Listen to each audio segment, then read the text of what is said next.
নাস্তা না শেষ করে রুমে চলে আসলাম। এখন বিয়ের কথা শুনে মেজাজটাই নষ্ট হয়ে গেল। ও, আপনাদের তো পরিচয়টাই দেওয়া হয়নি। আমি ইমন, অনার্স দ্বিতীয় বর্ষে পড়ি। আব্বু নিজস্ব ব্যবসা সামলায়, আম্মু গৃহিণী বাড়িতে থাকে, আর ছোট বোন জান্নাত এইবার ইন্টার ফার্স্ট ইয়ারে পড়ে। একটু পড়াশোনা করে পরীক্ষা দেওয়ার উদ্দেশ্যে বের হলাম। পরীক্ষা শেষ হলো, তারপর আমরা সবাই একসাথে আড্ডা দিতে লাগলাম। দোস্ত, আমার না বিয়ে ঠিক করছে। বলিস কি? আর সাথে তোর বিয়ে হচ্ছে? জানি না রে, আম্মু বললো আর কি। তা দোষ ইনভাইট করবি না? আরে রাখ তোদের ইনভাইট, আমার কি এখন বিয়ে করার বয়স হয়েছে? বিয়ের বয়স হয়নি, এতদিনে বিয়ে দিয়ে দিলে তো 2-3টা বাচ্চার বাবা হয়ে যেতি। তুই আসলেই একটু বেশি কথা বলিস। এভাবে বন্ধুদের সাথে কিছুক্ষণ আড্ডা দেওয়ার পর বাড়ি চলে আসলাম। কলিং বেল দিতেই আম্মু এসে দরজা খুলে দিল। তাড়াতাড়ি গোসল করায়, খাবার টেবিলে অপেক্ষা করছি। ঠিক আছে। তারপর আমি শাওয়ার নিলাম। কিছুক্ষণ পর নিচে এসে লাঞ্চ করতে লাগলাম। আব্বু আসে নাই। না, আজকে আসলো না, আজকে নাকি কাজের চাপ আছে, তাই ওখানেই লাঞ্চ করে নিয়েছে। ও আচ্ছা। তারপর লাঞ্চ শেষ করে রুমে এসে বই নিয়ে পড়তে বসলাম। বিকেল পর্যন্ত পড়লাম। তারপরে বাইরে আড্ডা দিতে গেলাম। বাজারে গিয়ে দেখি সামি, হাসিব, আশিক ওরা সবাই চলে এসেছে। কি খবর মামা, আজকে তো দেরি করলি যে? পড়ছিলাম, একটু দেরি হয়ে গেল। এত পরে কি হবে রে? ইমন কি তোদের মতো নাকি? ও পড়াশোনা নিয়ে ব্যস্ত। এইভাবে রাত 8টা পর্যন্ত আমরা আড্ডা দিলাম, ক্যারাম খেললাম, সিগারেট খেলাম। তারপর বাসায় চলে আসলাম, ফ্রেশ হয়ে নিলাম। একটু পরেই আব্বু আসলো, সবাই একসাথে ডিনার করে নিলাম। রুমে গিয়ে পড়তে বসলাম। একটু পড়াশোনা করে আর ভালো লাগছে না, তারপরে ফেসবুকে ঢুকলাম। একটু ঘোরাঘুরি করে ঘুমিয়ে পড়লাম। এভাবে 2টা দিন কেটে গেল। আমার পরীক্ষা শেষ। আম্মু এখন বলছে আমাকে নাকি গ্রামের বাড়ি যেতে হবে বিয়ে করতে। এ তো এক মহা ঝামেলায় পড়লাম। আম্মু, এখন বিয়ে না করলে হয় না? না, হয় না, তোকে বিয়ে করতে হবে। আম্মু প্লিজ, এখন জোর করো না, এখন আমি বিয়ে করতে পারবো না। এত বেশি কথা বলিস কেন? তোর বাবা বিয়ে ঠিক করেছে, বিয়ে তোকে করতে হবে। তাড়াতাড়ি রেডি হয়ে নে, গ্রামের বাড়িতে যা। তারপর আম্মু আব্বু আমাকে একরকম জোর করে গ্রামের বাড়িতে নিয়ে যাওয়ার জন্য রাজি করালো। রাজশাহী শহর থেকে আমাদের গ্রামে যেতে প্রায় 3 ঘন্টার মতো সময় লাগে। আমরা ট্রেনে করে গ্রামের বাড়িতে যাচ্ছি। আমার মনটা একদম খারাপ। আমাকে জোর করে বিয়ে দিয়ে দিচ্ছে, একেবারে বাল্যবিবাহ। 4 ঘন্টা পর আমরা আমাদের গ্রামে পৌঁছালাম। অনেকদিন পর গ্রামে আসছি। পড়াশোনার জন্য গ্রামে তেমন আশাই হয় না। গ্রামের পরিবেশ আমার খুব ভালো লাগে। চাচা আমাদের জন্য গাড়ি পাঠিয়ে দিয়েছে। 30 মিনিটের রাস্তা পেরোনোর পরেই আমরা চাচার বাড়িতে পৌঁছে গেলাম, মানে আমাদের বাড়িতেই। দেখলাম আমাদের গ্রামের বাড়িটা খুব সুন্দর করে সাজানো হয়েছে। আমি তো কিছুই বুঝতে পারলাম না। আমি আম্মু আব্বুর পেছনে পেছনে ভিতরে ঢুকলাম। আমার দিকে সবাই এভাবে তাকিয়ে আছে কেন? আর বাড়ি ভর্তি এত আত্মীয় স্বজন কেন এসেছে? আমি আম্মুকে ডাক দিলাম, এসব কি হচ্ছে? আমি তো কিছুই বুঝতে পারছি না। কি বুঝবি তুই? তোমরা আমাকে তো জোর করে বিয়ে দেওয়ার জন্য নিয়ে আসলে, তাহলে চাচার বাড়িতে এত সব আয়োজন কিসের? আমি তো কিছুই বুঝতে পারছি না। নীলার সাথে তোর বিয়ে ঠিক হয়েছে। আম্মু, মজা করো না তো। কার সঙ্গে বিয়ে ঠিক হয়েছে বলো তো তুমি? তো চাচার মেয়ে নীলার সাথে তোর বিয়ে ফাইনাল। না, এ হতে পারে না। ওর মতো একটা পিচ্চি মেয়েকে আমি বিয়ে করতে পারবো না। আর ও তো আমার চাচাতো বোন হয়, ওর সাথে কি আমার বিয়ে হয় নাকি? তোকে এত কথা বলা লাগবে না, আগামী কালকে তোদের বিয়ে, এখন তুই প্রস্তুত হয়ে নে। আম্মু, তোমরা না আমার নিজের লোক, তোমরা আমার সাথে এরকম করতে পারলে? শোন, যেটা ভালো হয় সেটাই আমরা করছি। নীলা খুব ভালো মেয়ে, ওকে বিয়ে করলে তুই সুখে থাকতে পারবি। ওর মতো একটা পিচ্চি মেয়েকে আমি কোনো মতেই বিয়ে করতে পারবো না। তোমরা যা ইচ্ছা করো, আমি চলে গেলাম শহরে। এই শোন, আমরা পাকা কথা দিয়ে ফেলেছি, আর তুই এখন শহরে যাবি মানে? তোর বাবা জানতে পারলে আস্ত রাখবে না। আর এত কিছুর আয়োজন দেখছিস, এখন কি বিয়ে কোনোভাবে ভেঙে দেওয়া যায় নাকি? তোকে বিয়ে করতে হবে। তারপর আম্মু আব্বুকে ডাক দিল। আব্বু আর আম্মু একসাথে আমাকে প্যারা দিতে লাগলো। আমাকে কোনো কথা বলার সুযোগই দিল না। আমাকে রেখে আম্মু আর আব্বু চলে গেল। এদিকে চাচার বাড়িতে অনেক মানুষ আমাকে দেখতে আসছে, মনে হয় কখনো দেখেনি। আমি চুপচাপ বসে আছি। একের পর এক রুমের ভিতরে আসতেই আছে। একটু পর নীলা ও তার সাথে কয়েকটা মেয়ে রুমের ভেতরে আসলো। কেমন আছো তুমি? তোরা তো আমাকে ভালো থাকতে দিচ্ছিস না। ও মা, হবু বউয়ের সাথে কেউ তুই করে কথা বলে নাকি? আরে রাখ তোর বউ, আমি তোকে কখনো বিয়ে করতে পারবো না। ছি ছি, কি সব বাজে কথা বলছো তুমি? শোনো, এরা হলো আমার বান্ধবী, তোমার সাথে পরিচয় করিয়ে দেওয়ার জন্য নিয়ে আসলাম। আমি কি বলবো ভেবে পাচ্ছি না। এরা তো সবাই একদল পিচ্চি। নীলা সবেমাত্র এসএসসি পরীক্ষা দিয়েছে। এসব পিচ্চিদের সাথে আমার একদমই কথা বলতে ইচ্ছে করছে না। আমি ফোনটা বের করে টিপতে লাগলাম। একটু পরে আবার নীলা আসলো। ওগো শুনছো, ওয়াশরুমটা ওইদিকে, যাও গিয়ে শাওয়ার নিয়ে আসো। নাকি আমার কোনো হেল্প লাগবে? নীলা শোন, আমি তোর ভাই না? ভাইয়ের সাথে কেউ এরকম বলে নাকি? হ্যাঁ, তোর আর আমার কখন এসব হয় নাকি? দেখো, তুমি যদি আর একবার ভাই বোনের কথা বলো, তাহলে কিন্তু আমি শাশুড়ি আম্মাকে বিচার দেব। চুপ তুই। তোর মতো একটা পিচ্চি মেয়েকে আমি কখনো বিয়ে করতে পারবো না। চোখের সামনে থেকে সর বলছি। নীলা মুখ গোমড়া করে চলে গেল। আমি কি করব ও মুখ গোমড়া করলে? ওর সাথে আমার কখনো এরকম হয় নাকি? একটু পর আম্মু আসলে রুমে। এই, তুই নীলাকে কি বলেছিস? কই কিছু বলি নাই তো। বলেছে আম্মু, আমার সাথে খুব খারাপ ব্যবহার করেছে, এমনকি আমাকে মেরেছে। আরে আজব তো, আমি তোকে কখন মারলাম? আম্মু আমাকে বকাবকি করতে শুরু করলো। থাক আম্মু, ওকে আর কিছু বলো না, এরপর থেকে কিছু বললে তারপর বলবে। আচ্ছা ঠিক আছে নীলামা, তুই বলছিস তাই শুনলাম, না হলে ওকে আজ আমি মারতাম। আম্মু, তুমি ওর জন্য আমাকে মারবে? হ্যাঁ, মারবই তো। আম্মু, তুমি আমাকে বিশ্বাস পর্যন্ত করছো না। চুপ তুই, নীলা যা বলে তাই কর বলছি। আম্মু চলে গেল। নীলা শুধু চুপি চুপি হাসছে। এটা কি হলো? কিছুই হলো না, তুমি আমার কথা না শুনলে এরকমই হবে, ঠিক আছে? তুই আমার সাথে এরকম করবি? এইরকমই করব। এখন যাও বলছি, শাওয়ার নিয়ে আসো। যাব না। তোর বাপের কি? কি এত বড় কথা? আম্মু! আমি অমনি নীলার মুখটা চেপে ধরলাম। কি করছিস কি? আম্মুকে ডাকার কি দরকার? আমি আম্মুকে বলবো তুমি আমাকে আবার মারছো। তুই মিথ্যে কথা বলবি? কই মিথ্যা বলছি, আম্মুকে ডাকবো? না থাক। ওকে যাও, শাওয়ার নিয়ে আসো। তোর কথা মতো নাকি? আবার থামো, দেখাচ্ছি মজা। এই বলে নীলা আমাকে ঠেলতে ঠেলতে ওয়াশরুমের মধ্যে নিয়ে গেল। ওয়াশরুমের ভিতরে গিয়ে দরজা বন্ধ করে দিল। এই এই এই, এটা কি করছিস তুই? বেশি কথা বলো না, চুপচাপ শাওয়ারের নিচে গিয়ে দাঁড়াও। কি? আমি তোর সামনে গোসল করব? যা বলছি তুই এখান থেকে। এই যে মিস্টার, চোখ নামিয়ে কথা বলো, নয়তো আমি কিন্তু চিৎকার করব। চিৎকার করবি মানে? চিৎকার করব, আর সবাইকে বলবো তুমি আমাকে ওয়াশরুমে নিয়ে এসে দরজা বন্ধ করে দিয়েছো। এই না না, এমন করিস না, আমার লক্ষ্মী বোন। কি? তুমি আবার আমাকে বোন বলছো? দাঁড়াও দেখাচ্ছি। এই বলে নীলা আমার একেবারে কাছে এসে আমার গলা জড়িয়ে ধরলো। আমাকে একটা লিপ কিস দিয়ে পালিয়ে গেল। ওর মতো একটা মেয়ে আমাকে কিস করলো। ওকে তো কোনোভাবেই বিয়ে করা যাবে না। আমার জীবনটা একেবারে শেষ করে দেবে। তারপরে আমি শাওয়ার নিলাম। হায় রে, ওয়াশরুমে আমি তো কোনো কাপড় নিয়ে আসি নাই। এখন আমি কি করব? এই অবস্থায় আমি কিভাবে বাইরে যাব? ওয়াশরুমের দরজা খুলে একটু মুখ বাড়াতেই দেখলাম নীলা বিছানার উপর বসে আছে।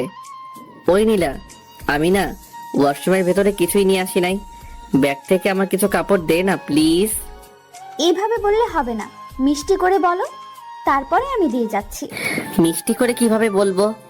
তুমি বলো, ওগো শুনছো, ব্যাগ থেকে আমার কিছু কাপড় দিয়ে যাও না। কি আর করব? নীলার কথা শোনা ছাড়া আমার তো আর কোনো উপায় নেই। ওগো বউ, শুনছো?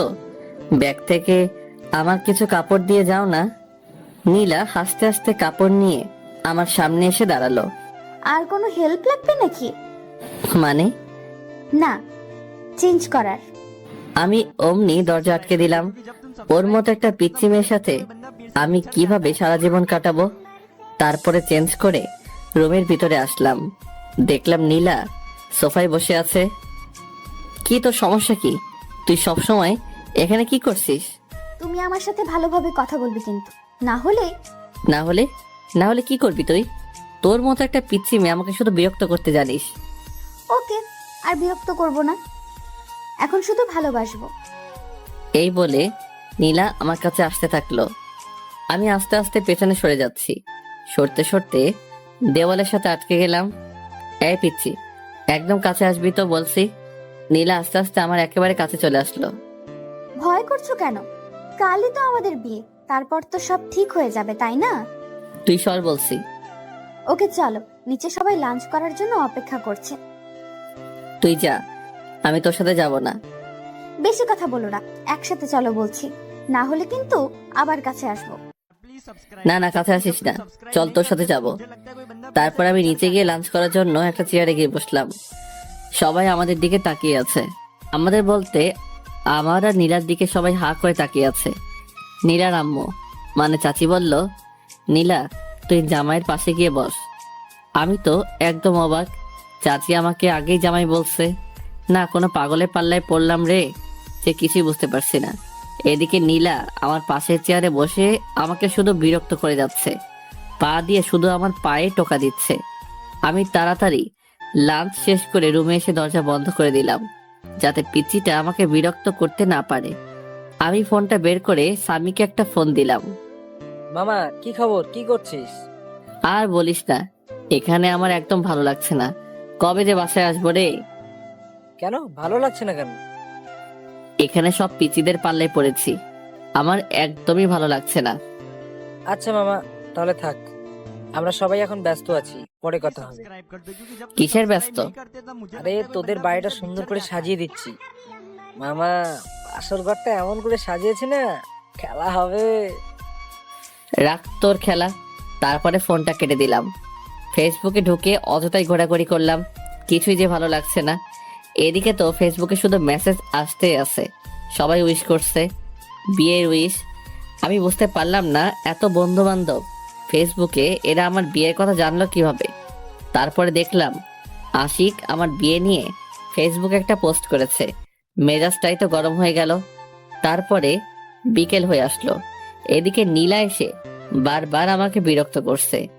একটু পরপরই আমার রুমে আসছে, এটা সেটা বলছে। ওর বান্ধবীরা আমাকে নিয়ে হাসাহাসি করছে। আমি বুঝতে পারলাম না ওদের মতো এক একটা পিচ্চিদের সাহস কিভাবে হয় আমাকে নিয়ে হাসাহাসি করার। আমি কিছুই বললাম না, কারণ এখানে অনেক আত্মীয় স্বজন আছে। ওরা যদি জানতে পারে তাহলে কি বলবে। তারপরে রাত হয়ে আসলো, বিয়েটা তাহলে হয়ে যাচ্ছে। আমি কিছু করতে পারছি না। কি আছো, চাচাতো বোনের সাথে বিয়ে, ভাবতেই কেমন লজ্জা লাগছে। তাও একটা পিচ্চি মেয়ে, যে কিনা এবার এসএসসি দিল মাত্র। বাইরে সবাই অনেক আনন্দ করছে, গান বাজছে খুব জোরে। আমি রুমের মধ্যে বসে আছি, নিচে সবাই যে যার মতো ব্যস্ত। রুমের মধ্যে বসে মোবাইল টিপতেছি, এমন সময় নীলা আসলো। কি ব্যাপার মশাই, একা একা রুমের মধ্যে? নিচে চলেন, সবাই অনেক মজা করছে। তোর সমস্যা কি? আমি একা থাকলে? তুই যা, আমি যাব না। শোনো, তোমাকে অনেক বলেছি তুমি আমার সাথে ভালোভাবে কথা বলবে। বলবো না, কি করবি তুই? ওকে, দেখাচ্ছি কি করি। এই না না না না। তাহলে নিচে চলো, আমার সাথে নাচবে। কি, তোর সাথে নাচবো? তাও আবার আমি? এত অবাক হয়ে লাভ নেই, যাবে কিনা সেটা তাড়াতাড়ি বলো। কখনই যাব না, তুই যা তো। ওকে, দেখাচ্ছি। এই শোন, আমার না এত জোরে আওয়াজ একদম পছন্দ না। জোরে সাউন্ড হলে আমার মাথায় সমস্যা হয়, তার জন্যই আমি নিজে যেতে চাচ্ছি না আর কি। সত্যি বলছো? হ্যাঁ, একদম সত্যি। ওকে, তাহলে নিচে যাওয়া লাগবে না, আমরা দুজন এখানে বসে গল্প করব। এই শোন, এখন দুজন একসাথে থাকলে মানুষ কি বলবে? হ্যাঁ, কে কি বললো সেটা দেখার বিষয় না, আমি আমার জামাইয়ের সাথে বসে গল্প করছি, তাতে মানুষের কি? তোর জামাই হতে আমার বয়েই গেছে। ফিসফিস করে কি বললে? কই কিছু না তো। কিছু বলি নাই। এইভাবে দুজন অনেকক্ষণ ধরে বসে গল্প করলাম। গল্প নয় তো, অনেকটা ঝগড়ার মতো। এই নীলা শোন, আমার না এখন ঘুম পাচ্ছে, অনেক রাত হয়ে গেছে। তুই এখন যা, আমি ঘুমাবো। আর একটু থাকি না, কেন? তোমার সাথে কথা বলতে খুব ভালো লাগে।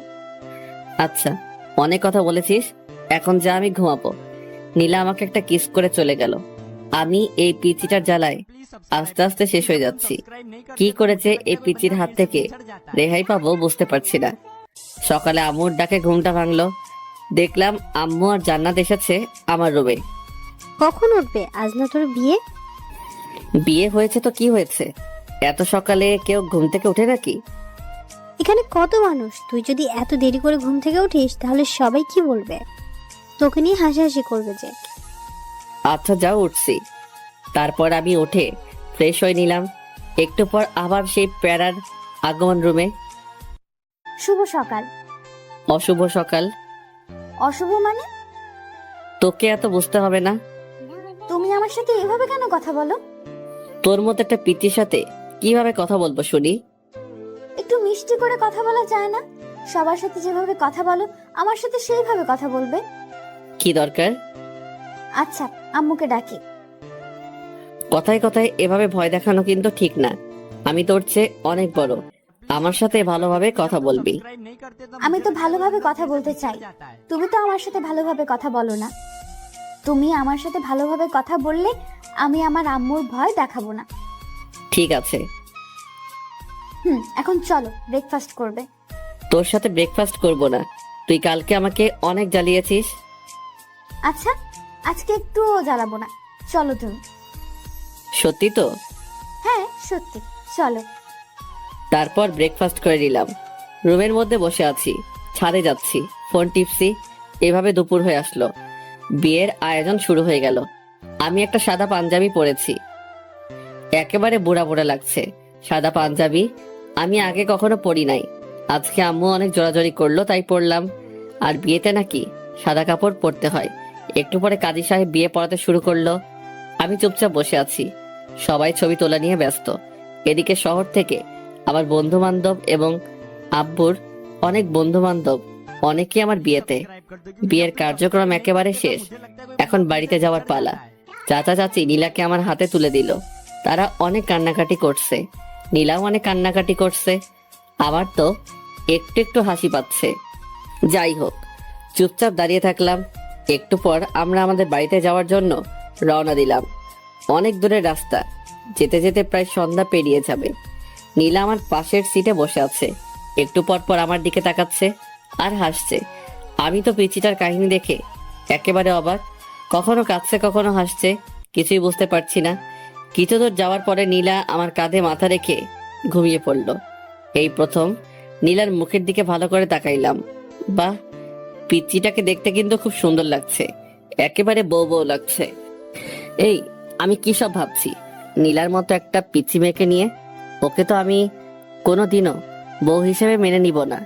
আমি কি সব আজে বাজে চিন্তা করছি। এভাবে নানান কথা ভাবতে ভাবতে সন্ধ্যায় বাড়িতে পৌঁছে গেলাম। গাড়ি থেকে নামতেই আমি রীতিমতো অবাক। ওয়াও, আমাদের বাড়িটাকে দেখতে কি সুন্দর লাগছে, কি সুন্দরভাবে লাইটিং করা হয়েছে। বাড়িটার সৌন্দর্য দেখে আমি মুগ্ধ হয়ে যাচ্ছি। বাড়ি দেখতে দেখতেই ভেতরে চলে আসলাম। আমি আমার রুমে যাব, অমনি দেখলাম দরজায় একটা তালা ঝুলানো। তারপরে দেখলাম সামি, আশিক, হাসিব সবাই দরজার সামনে চলে আসলো। কি খবর? এই সন্ধ্যায় বাসর ঘরে যাওয়ার জন্য এত আগ্রহ? না, বাসর ঘরে যাব মানে? আমি তো আমার রুমে যাচ্ছিলাম। বুঝেছি ভাই, আমাদের আর বোঝাতে হবে না, আর একটু ধৈর্য ধরে অপেক্ষা কর ভাই। আমি কোনো কথা না বলে পাশের রুমে ফ্রেশ হতে চলে গেলাম। আম্মু এসে আমাকে আরেকটা পাঞ্জাবি দিল, বলল তুই এই পাঞ্জাবিটা পর। আম্মু, সাদা কালারের পাঞ্জাবি পরতে একদম ভালো লাগে না। আমি এখন পাঞ্জাবি পরবো কেন? আমি এখন টি শার্ট পরবো। বাসুরাতে কেউ টি শার্ট পরে নাকি? আচ্ছা তুই থাম, আমি সাদাটা চেঞ্জ করে অন্য একটা কালারের পাঞ্জাবি নিয়ে আসছি। আচ্ছা ঠিক আছে। ফ্রেশ হয়ে বন্ধুদের সাথে আড্ডা দিতে লাগলাম। সবাই মিলে অনেক মজা করছি। সবাই তো শুধু বাসর ঘর করছে, আমার তো শুনতে একদমই ভালো লাগছে না। রাত 11টা বেজে গেল। আম্মু আব্বু এসে আমাকে বকাবকি করতে শুরু করে দিল। তোর বুদ্ধি বলতে কিছুই নেই। এখন রাত 11টা বেজে গেছে আর তুই এখনো বসে আছিস? যা তাড়াতাড়ি রুমে যা। মাথা নিচু করে চুপচাপ রুমে যাচ্ছি। দরজার সামনে যেতেই স্বামী আমার কাছে আসলো। মামা, বালিশের নিচে রাখা আছে। তোর শালা শত সামনে থেকে। তারপর আমি দরজা খুলতেই পুরোপুরি অবাক হয়ে গেলাম। রুমটা এত সুন্দর করে সাজানো আমি কিছুতেই বোঝাতে পারবো না। আমি এদিকে ওদিকে ঘুরে রুমটা দেখতে লাগলাম। বিছানাটাও খুব সুন্দর করে সাজানো। চোখ পড়লো নীলার দিকে। দেখলাম বিছানার মাঝখানে ঘোমটা দিয়ে বসে আছে। আমি সোফায় গিয়ে বসে পড়লাম। এই, তুমি সোফায় কেন বসলে? তোর মাথায় বসবো নাকি? বাসর রাতে কেউ কারোর মাথায় বসে না। তুমি আমার সামনে এসে বসো। তোর সামনে আমি বসবো না। এটা কিন্তু বাড়াবাড়ি হয়ে যাচ্ছে। কাছে আসো বলছি। শোন, তোর মতো একটা পিচ্চি মেয়েকে আমি বউ হিসেবে কখনোই মেনে নেব না। কেন, আমার দোষ কি? কি করেছি আমি? জানি না কি তোর দোষ, কিন্তু তোর মতো একটা পিচ্চি মেয়েকে আমি আমার বউ করে নিতে পারবো না। কেন আমাকে বউ হিসেবে মেনে নেবে না? তাহলে কেন আমাকে বিয়ে করলে? আব্বু আম্মুর জোড়াজোড়িতে তোকে বিয়ে করেছি, না হলে কখনোই তোর মতো পিচ্চিকে আমি বিয়ে করতাম না। বিয়েটা কি একটা ছেলে খেলা পেয়েছো নাকি, যে তুমি তোমার আব্বু আম্মুর জোড়াজোড়িতেই আমাকে বিয়ে করবে আর আমার জীবনটা নষ্ট করে দেবে? তোর জীবন নষ্ট করতে চাইনি। বিয়ে করেছো আর এখন বলছো বউ হিসেবে মানি না? দেখাচ্ছি তোমায়। নীলা বিছানা থেকে নেমে আমার কাছে আসছে। দেখ পিচ্চি, একদম আমার কাছে আসার চেষ্টা করবি না, না হলে কিন্তু খবর আছে। কি করবে তুমি শুনি? মারবো তোকে। আম্মু, আম্মু, তোমার ছেলে আমাকে মারছে। এই পিচ্চি, চিৎকার করছিস কেন? আমি তোকে কখন মারলাম? মারতে চেয়েছো তো নাকি? মারতে চেয়েছি কিন্তু মারি নাই তো। আচ্ছা তোকে মারবো না, এখন আমি ঘুমাবো। আর একটা কথাও বলবি না। ওই, বাসর রাতে কেউ ঘুমায় নাকি? আর তুমি বিছানায় চলো। সোফায় কেন বসে আছো? তোর কাছে আমি যাব না, আমার থেকে দূরে থাকবি। কি দূরে থাকবো? দাঁড়াও দেখাচ্ছি। এই বলে নীলা আমার কোলে এসে বসলো। এই পিচ্চি, কি করছিসটা কি? ওঠ বলছি। উঠবো না। আর তুমি এত কথা বলবে না, না হলে কিন্তু আমি চিৎকারও করবো, তখন বুঝবে কি হয়। না, চিৎকার করিস না। তারপরে নীলা আমার হাত ধরে আমাকে বিছানায় নিয়ে গেল। তোর সঙ্গে একসাথে ঘুমাতে পারবো না। ঘুমাতে কে বলছে? তাহলে দেখবে। কি দেখবো? এই বলে নীলা আমাকে ধাক্কা দিয়ে বিছানায় ফেলে দিল। তারপরে আমার বুকের উপরে উঠে গলা জড়িয়ে ঠোঁটে ঠোঁট লাগিয়ে দিল। নীলা আমার বুকের উপরে থাকায় আমি কিছুতেই ওকে নামাতে পারছি না, আর এদিকে কিছু বলতেও পারছি না, কারণ চার ঠোঁট একসাথে বন্দী হয়ে আছে। অনেকক্ষণ পর নীলা আমাকে ছাড়লো। দুজনেই অনেক হাঁপাচ্ছি, কেউ কোনো কথা বলতে পারছি না। একটু পরে নীলা আমার বুকের উপর মাথা রেখে শুয়ে পড়লো। এই পিচ্চি, তোকে অনেকক্ষণ থেকে সহ্য করছি, এখন আমার উপর থেকে নাম বলছি। শোনো, তুমি বেশি কথা বলবে না বলছি, না হলে কিন্তু আমি আম্মুর কাছে বিচার দিব। আর তারপরে কি হবে তুমি ভালোভাবেই বুঝতে পারছো। আমি আর কোনো কথা বললাম না, কারণ কথা বলার কোনো রাস্তা নেই। সব রাস্তা এই পিচি শয়তানি আটকে দিয়েছে। আমি শুধু ভাবছি এই পিচির হাত থেকে কিভাবে রেহাই পাবো। আল্লাহ, তুমি আমাকে এর হাত থেকে বাঁচাও। আমি আর পারছি না, এইটুকু একটা মেয়েকে কিভাবে নিজের বউ করে নেব বুঝতে পারছি না। তাও আমার চাচাতো বোন, মেনে নেওয়া একেবারে অসম্ভব। এই নীলা, এবার আমার উপর থেকে নাম, নেমে ঘুমা, অনেক রাত হয়েছে। বাসর রাতে কেউ ঘুমায় না। ওকে, আমার উপর থেকে নাম, আমার অনেক ভারী লাগছে তো।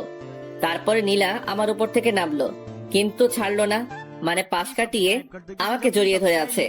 দেখ নীলা, অনেক জার্নি করেছি, আমার ভীষণ টায়ার্ড লাগছে, আমাকে ঘুমাতে হবে, না হলে অসুস্থ হয়ে পড়বো। আরো অনেক কিছু বাকি আছে। আর তুমি এখনই ঘুমাবে? মানে? মানে বসো না, তুমি তো অনেক বড়, আমাকে পিচ্ছি বলো, আর তুমি বুঝো না?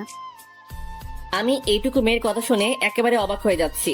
নীলা দেখ, জোর করে ভালোবাসা পাওয়া যায় না। আমি জোর করে আমার স্বামীর ভালোবাসা আদায় করে নেব। আমি পাশ কাটিয়ে অন্যদিকে ঘুরলাম। নীলা আমাকে পেছন থেকে জড়িয়ে ধরছে। নীলা হয়তো আমার আদর পাওয়ার জন্য অপেক্ষা করছে, কিন্তু আমি এই পিচ্চি মেয়েটাকে কিছুতেই বউ হিসেবে মানতে পারছি না। নীলা নড়াচড়া করছে, আমি চুপচাপ শুয়ে আছি।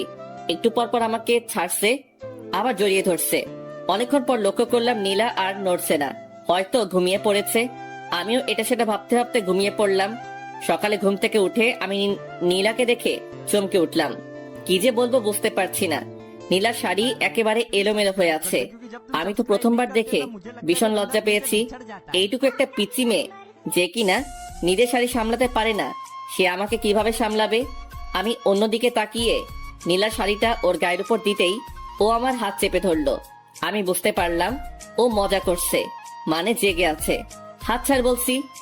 চলো, তোমার জন্য অপেক্ষা করছিলাম। কোথায় যাব? গোসল করতে। আমি এত সকালে গোসল করি না।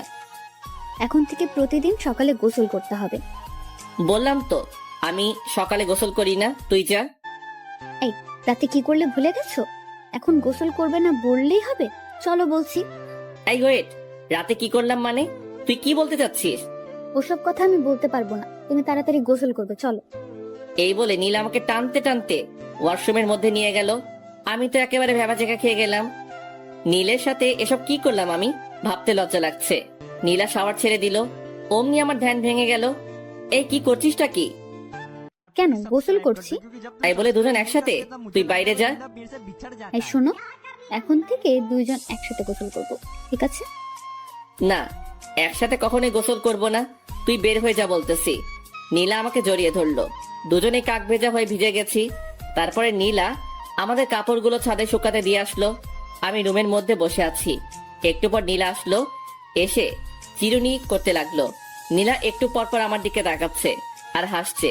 আমি তো শুধু রাতের কথাই ভাবতেছি, কি করলাম এগুলা। জান্নাত রুমের মধ্যে আসলো। ভাইয়া, তোমরা নিচে চলো, ব্রেকফাস্ট করার জন্য সবাই বসে আছে। তারপরে আমরা তিনজন একসাথে নিচে গেলাম, গিয়ে ব্রেকফাস্ট করতে লাগলাম। আম্মু খাবার সার্ভ করে দিচ্ছে। বড় আম্মু, এগুলো আমাকে দাও, আমি সার্ভ করে দিচ্ছি।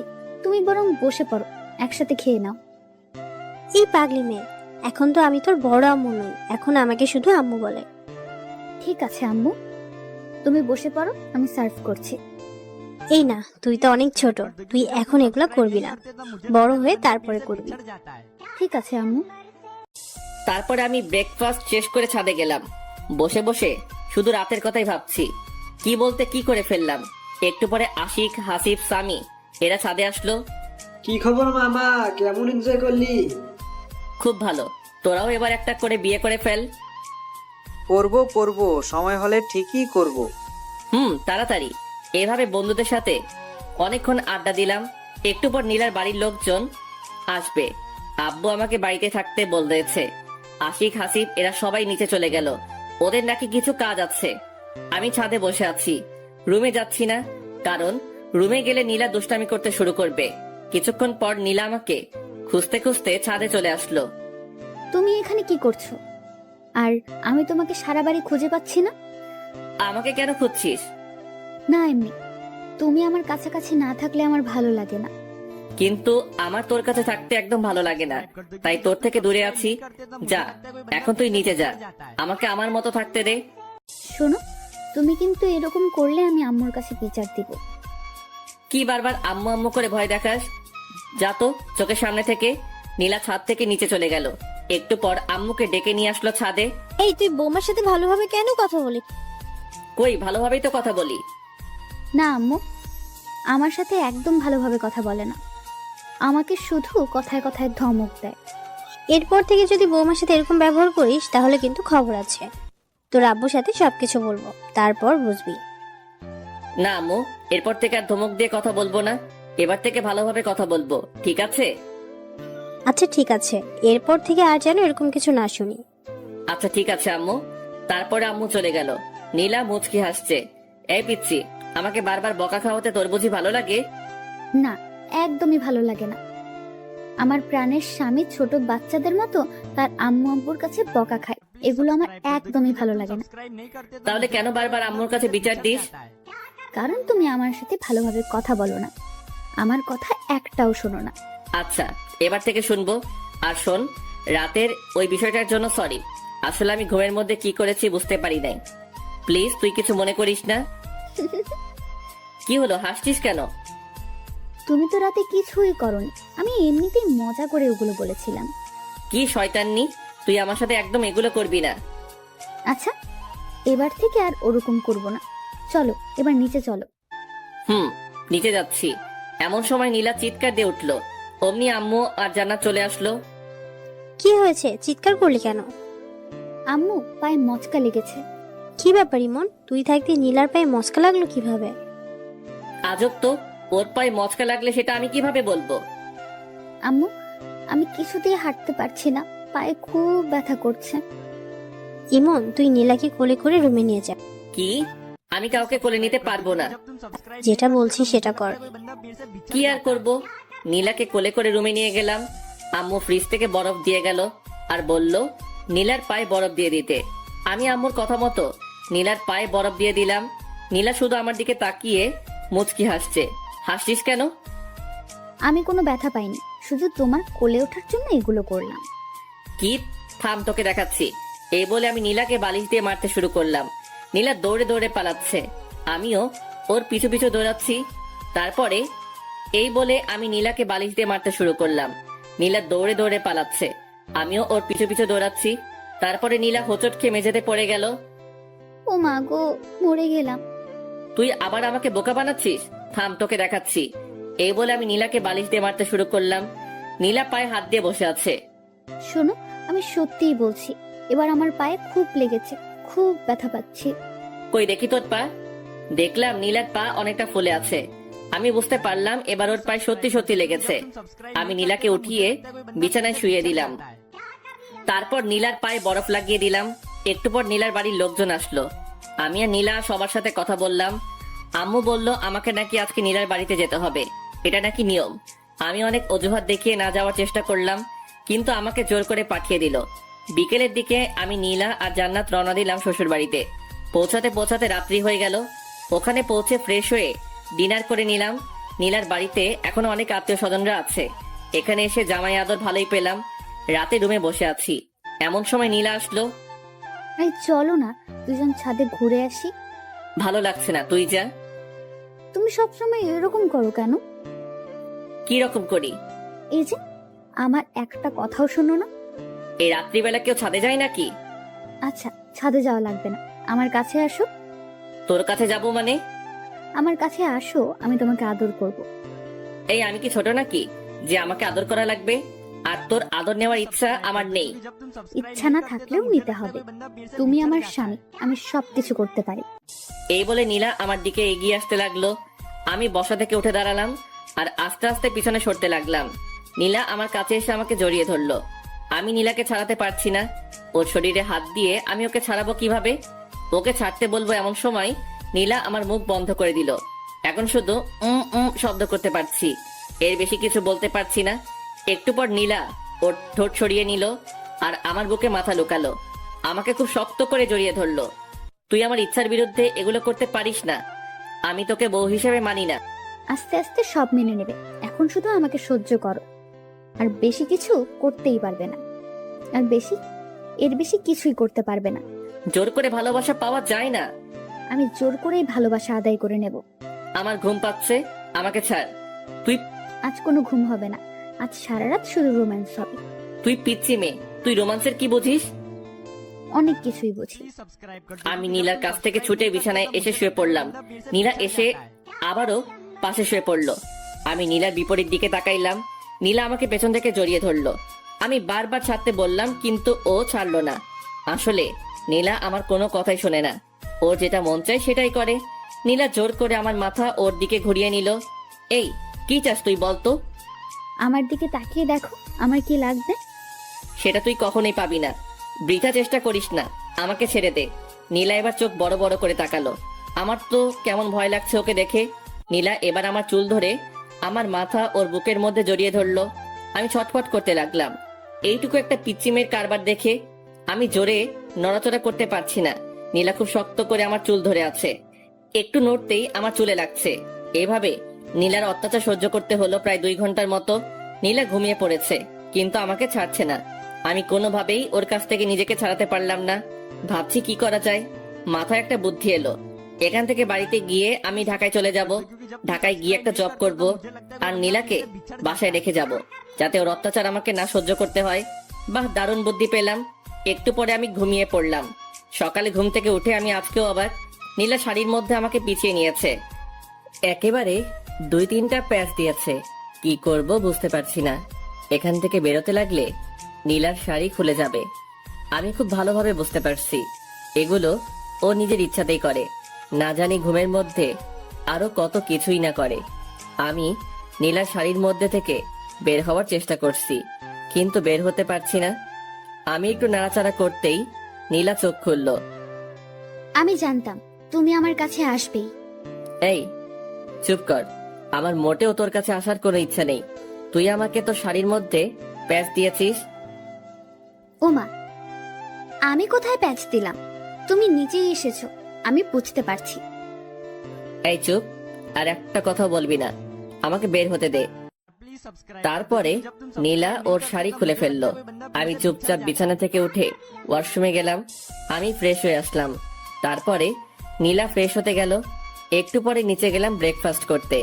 ব্রেকফাস্ট করছি এমন সময় চাচি বলল, এখন তো আর চাচি না, এখন আমার শাশুড়ি আম্মা। ইমন, তুমি তো আর গ্রামে আসো না, আজকে নীলার সাথে গ্রামটা ঘুরে দেখো, ঠিক আছে? আচ্ছা ঠিক আছে। আমি কি ভাইয়ের সাথে যেতে পারি না? অবশ্যই, তুমিও যাবে, একসাথে সবাই গ্রামটা ঘুরে দেখবে। আচ্ছা ঠিক আছে, আমরা এখনই যাব। তারপর ব্রেকফাস্ট শেষ করে আমরা তিনজন বেরিয়ে পড়লাম গ্রামটা ঘুরে দেখতে। গ্রাম আমার ভীষণ ভালো লাগে। এখানকার পরিবেশটা কত সুন্দর, কোনো শব্দই নেই। গ্রামের পাশে একটা নদী আছে, নদীর পাশ দিয়ে ঘুরে বেড়াচ্ছি। নদীর সৌন্দর্য অনেক, দুপাশে অনেক কাশফুল। এভাবে নীলার অত্যাচার আর সকালে বিকেলে গ্রামের সৌন্দর্য দেখে দেখে 2টা দিন কেটে গেল। আজ সকালে আমরা শহরে যাব। সবাই নিজ নিজ রেডি হচ্ছি। সবার কাছ থেকে বিদায় নিয়ে রওনা দিলাম শহরের উদ্দেশ্যে। আমাদের বাসায় পৌঁছাতে পৌঁছাতে দুপুর পেরিয়ে গেল। বাসায় এসে ফ্রেশ হয়ে নিলাম। আম্মু লাঞ্চ করার জন্য ডাকলো, কিন্তু লাঞ্চ করলাম না, অনেক টায়ার্ড, তাই সরাসরি রুমে গিয়ে ঘুমিয়ে পড়লাম। বিকেলের দিকে ঘুম ভাঙলো। ঘুম ভাঙতে দেখলাম আমার পাশে নীলা ঘুমিয়ে আছে। আমি উঠে ফ্রেশ হয়ে নিলাম। তারপরে বাইক নিয়ে বেরিয়ে পড়লাম। অনেক দিন থেকে বন্ধুদের সাথে আড্ডা দেওয়া হয়নি। আমি বাজারে পৌঁছালাম।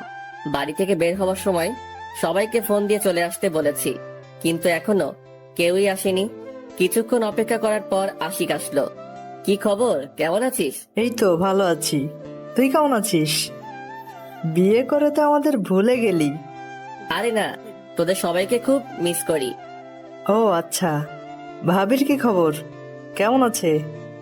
হ্যাঁ ভালো আছে। এভাবে দুজনে বসে গল্প করছি। কিছুক্ষণ পর হাসিব আর সামি আসলো। আমরা 4 জন ক্যারাম খেলতে শুরু করলাম। আমরা নিয়মিত ক্যারাম খেলি, কিছুদিন না খেলায় আমি তেমন খেলতে পারছি না। ক্যারাম খেলছি আর সিগারেট টানছি। কখন যে রাত হয়ে গেছে বুঝতেই পারি নাই। আমরা সবাই যে যার বাসায় চলে আসলাম। আমার বাসায় পৌঁছাতে পৌঁছাতে রাত 9টা বেজে গেল। কলিং বেল দিলাম, আম্মু এসে দরজা খুলে দিল। আচ্ছা তোমরা যাও, আমি ফ্রেশ হয়ে আসছি, তারপরে আমি ওয়াশরুমে যাব। এমন সময় নীলা এসে সামনে দাঁড়ালো। কি সমস্যা তোর, সামনে দাঁড়িয়েছিস কেন? তুমি কোথায় গিয়েছিলে আমাকে না বলে? কোথায় যাব না যাব সেটা কি তোকে বলে যেতে হবে নাকি? আই ওয়েট, তুমি কি খেয়েছো? কি খেয়েছি মানে? তুমি স্মোক করো? সিগারেটের গন্ধ বের হচ্ছে। শর্ত সামনে থেকে। আমি নীলার পাশ কাটিয়ে ওয়াশরুমে গেলাম। তারপরে ফ্রেশ হয়ে নিচে গেলাম ডিনার করতে।